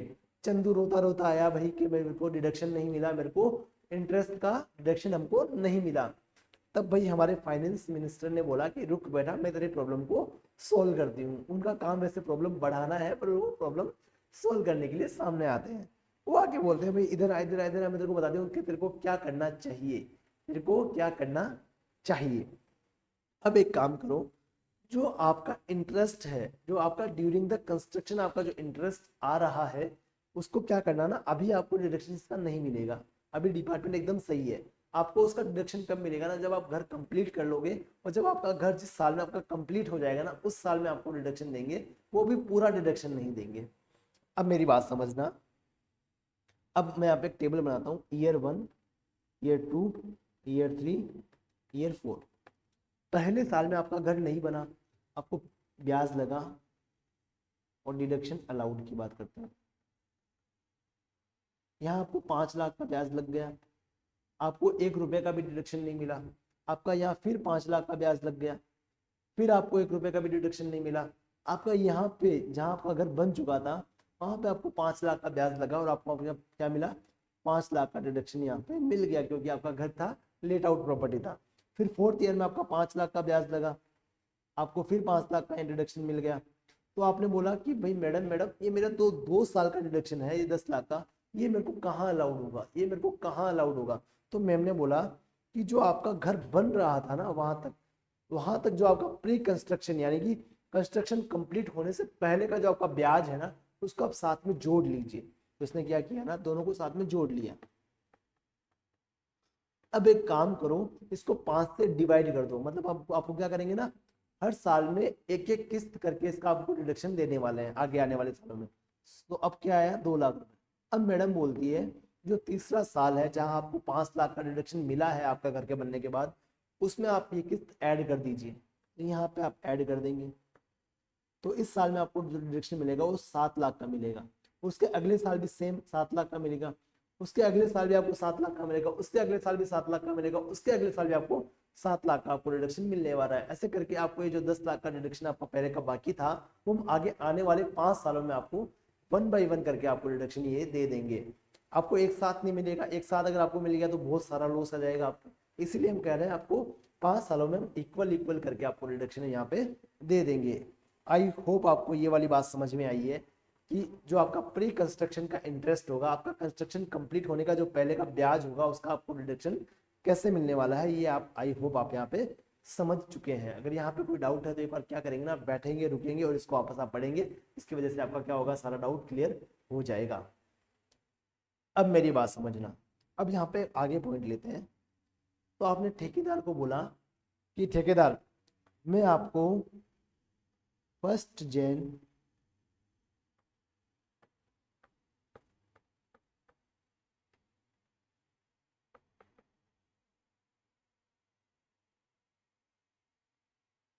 मैं आपको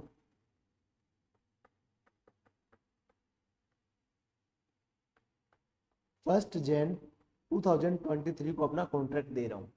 मैं आपको 1 जैन 2023 को अपना कॉन्ट्रैक्ट दे रहा हूँ कि मेरा घर बनाना है, ठीक है। तो उसने कहा चलो 2 साल लगेंगे। उसने क्या किया, 31 अगस्त 2025 को घर बना के दे दिया। उसने 31 अगस्त 2025 को घर बना के दे दिया। अब इसका सालाना जो ब्याज लगता था वो लगता है अपना 5 लाख रुपए। फॉर एग्जाम्पल अपन एग्जाम्पल के लिए लेते हैं, 5 लाख का इसका ब्याज लग रहा है। तो जो पहले के शुरू के 3 महीने हैं, जनवरी फरवरी मार्च, उनका जो इसका ब्याज लगा होगा वो ऑन एन एवरेज इसका कितना लगा होगा ना, वो लगा होगा इसका 12.5 लाख रुपए। 3 महीनों का इसका 12.5 लाख का ब्याज लगा था। ये अपना मार्च 2023 आ गया, मार्च 2024 आ गया। अब 1 अप्रैल 2023 से लेके 31 मार्च 2024 तक इसका 5 लाख 50 सॉरी 1,25,000 का लगा था, सॉरी सॉरी सॉरी 1,25,000 का इसका ब्याज लगा था।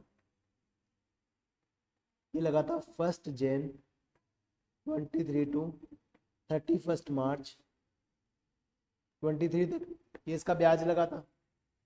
अब इसका अगले साल का 1 अप्रैल 2023 से लेके 31 मार्च 2024 का ब्याज कितना लगा होगा, वो लगा है 5 लाख रुपए। फिर इसका 1 अप्रैल 2024 से लेके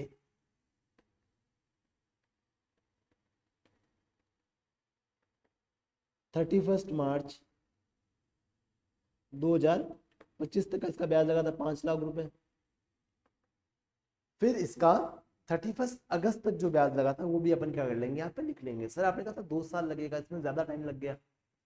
अब ना मेरी बात समझना, ठेकेदार ने आपसे क्या बोला था, झूठ बोला था। ठेकेदार ने आपको क्या बोला था, झूठ बोला था कि हम आपका घर हम 2 साल में आपको कंप्लीट करके दे देंगे। उसने घर को बनाने में लगभग लगभग 3 साल ले लिए। उसने घर को बनाने में लगभग लगभग 3 साल ले लिए, 2.5 साल का लगभग का उसने टाइम ले लिया है। 2.5 साल से उसने ऊपर से ही उसने टाइम लिया है। तो अब हमको डिडक्शन चाहिए भाई प्री कंस्ट्रक्शन पीरियड का।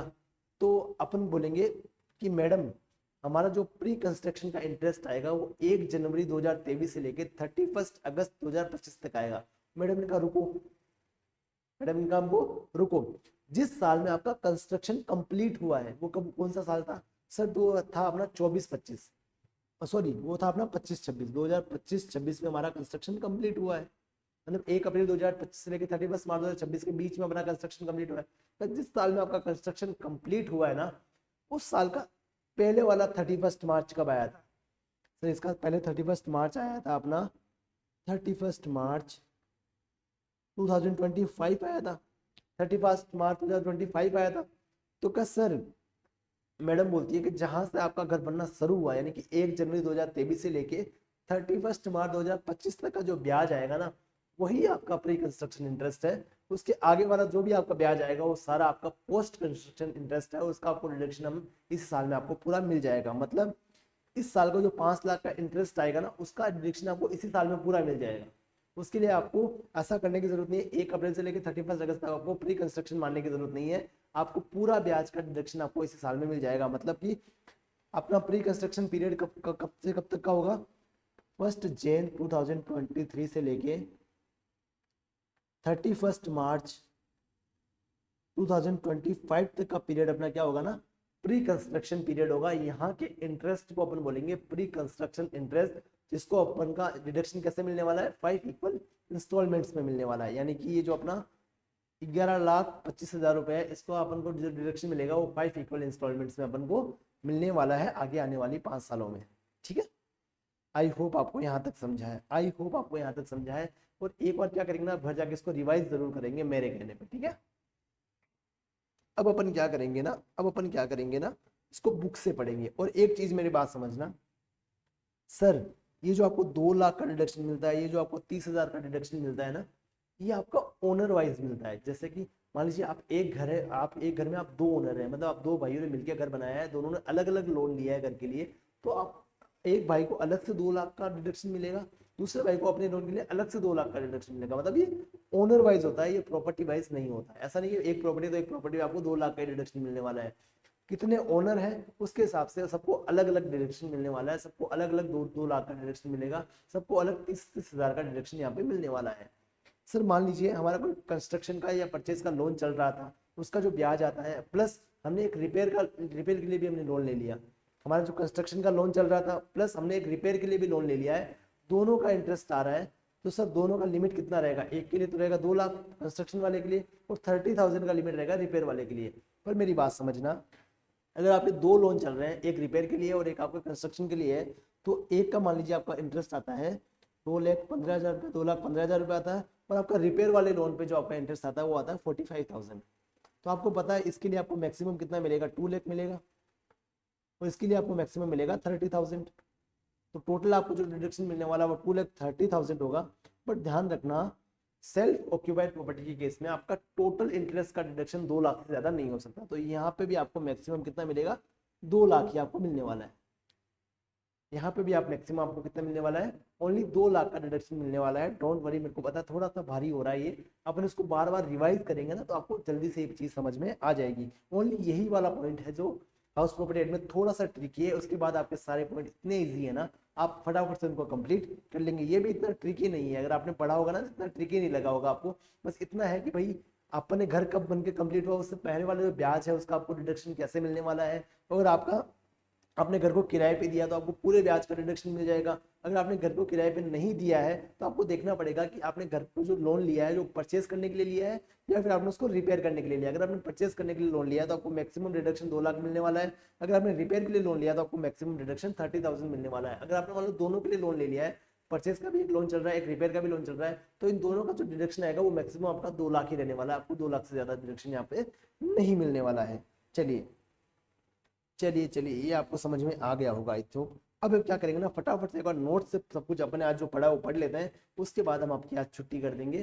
फिर आपको कल आना है ये सब कुछ पढ़ के, जो अब मैंने पढ़ा है वो सब कुछ आपको एक बार वापस पढ़ के आना है, तब आपका सारा काम बनेगा। अगर आप पढ़ के नहीं आते तो आपका सारा काम बनना बहुत ही मुश्किल हो जाता है, ध्यान रखना। अगर आप पढ़ के नहीं आए ना तो आपका सारा काम बनना बहुत मुश्किल हो जाएगा। चलिए, तो अभी तक अपन ने क्या पढ़ा ना, अपने सबसे पहले पढ़ा था कि भाई अपना कौन कौन सा इनकम इस हेड में टैक्सेबल होने वाला है। अपना रेंटल इनकम जो भी आता है, अपना बिल्डिंग से आता है, रेजिडेंशियल बिल्डिंग से आता है, कॉमर्शियल से आता है, ऑफिस से आता है, शॉप से आता है, गोडाउन से आता है, वो अपना इस हेड में टैक्सेबल होने वाला है।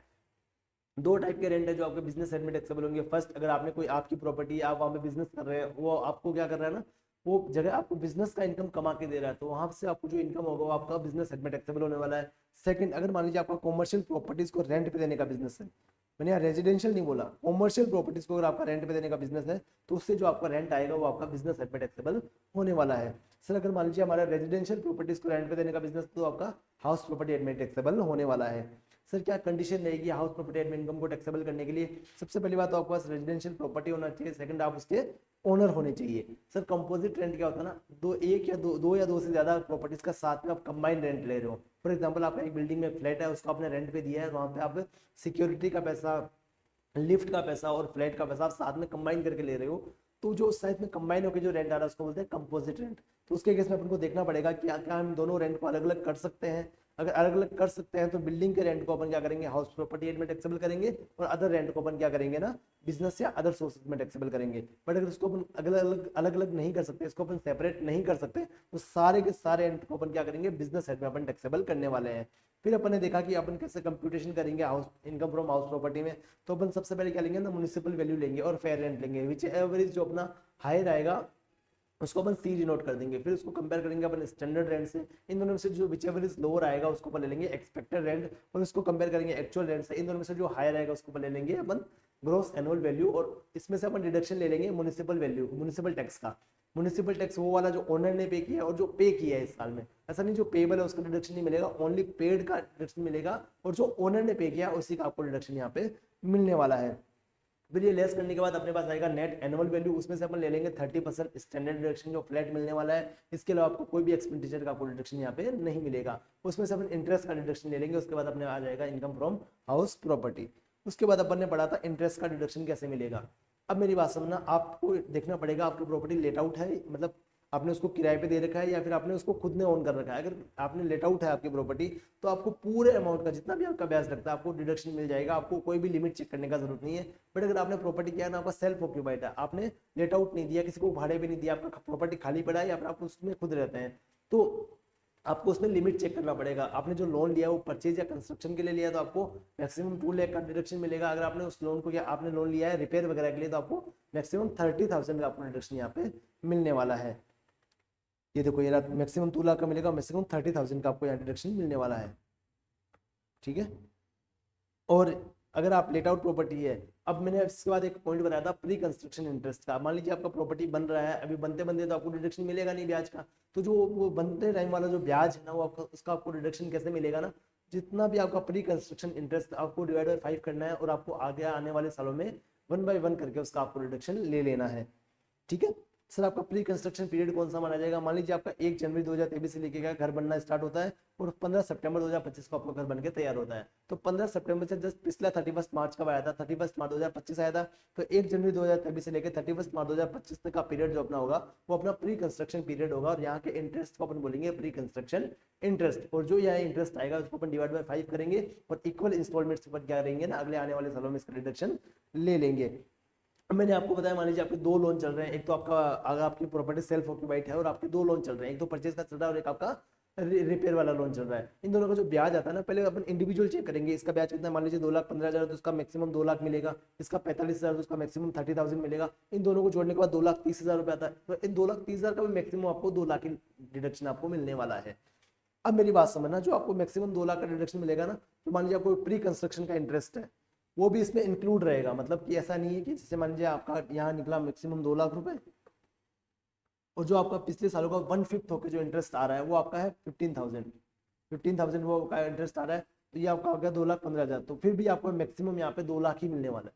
मतलब ध्यान रखना, सेल्फ ऑक्यूपाइड प्रॉपर्टी के केस में आपको मैक्सिमम इंटरेस्ट का डिडक्शन 2 लाख से ज्यादा नहीं मिलेगा।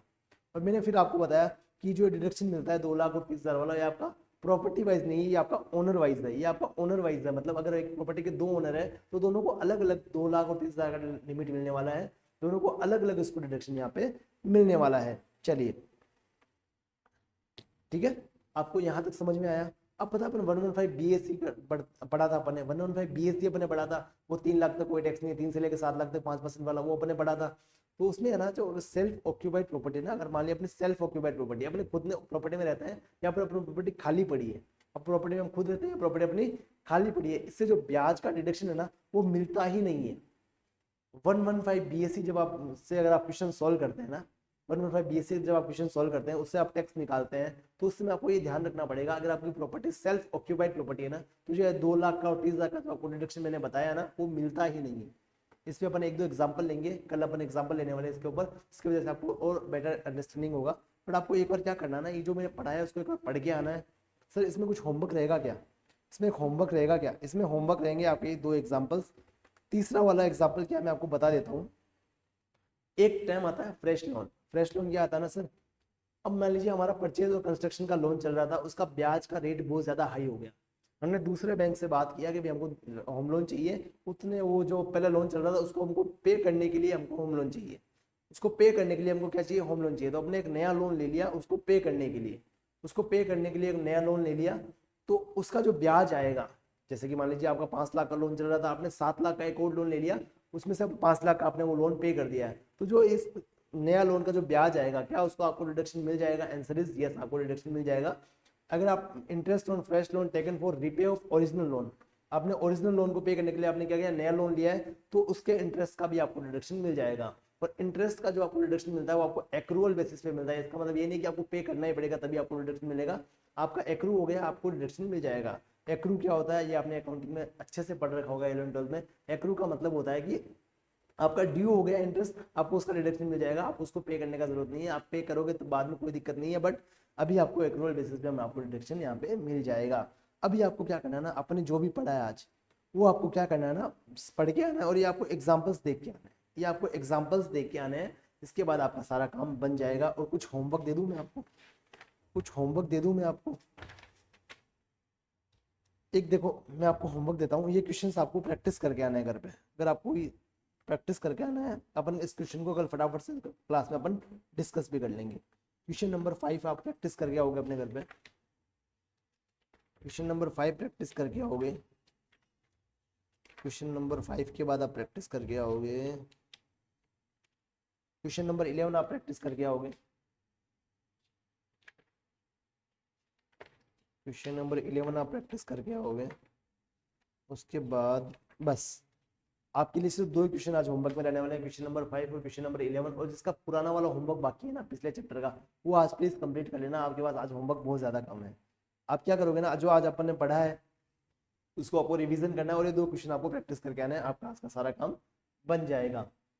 चलिए, तो तब तक के लिए बाय बाय, थैंक यू। और आपको क्या करना है ना, अब पढ़ते रहना है। अगर आपने पढ़ना छोड़ दिया ना तो एग्जाम बहुत जल्दी जल्दी पास में आ रहे हैं, आप एग्जाम में अच्छा परफॉर्म नहीं कर पाओगे। अब जितना मैंने पढ़ाया उतना आपको पढ़ के आना है। कहीं डाउट हो तो आप मेरे को व्हाट्सअप करिए, आपको आपको वहाँ पे रिप्लाई मिल जाएगा। तो पर आपको पढ़ना आपको ज़रूरी है, आपको पढ़ना पड़ेगा। आपकी मेहनत ही आपके काम आने वाली है। हम मेहनत कर रहे हैं वो सिर्फ आपको समझाने के लिए कर रहे हैं, समझना आपको पड़ेगा, है ना। Thank you.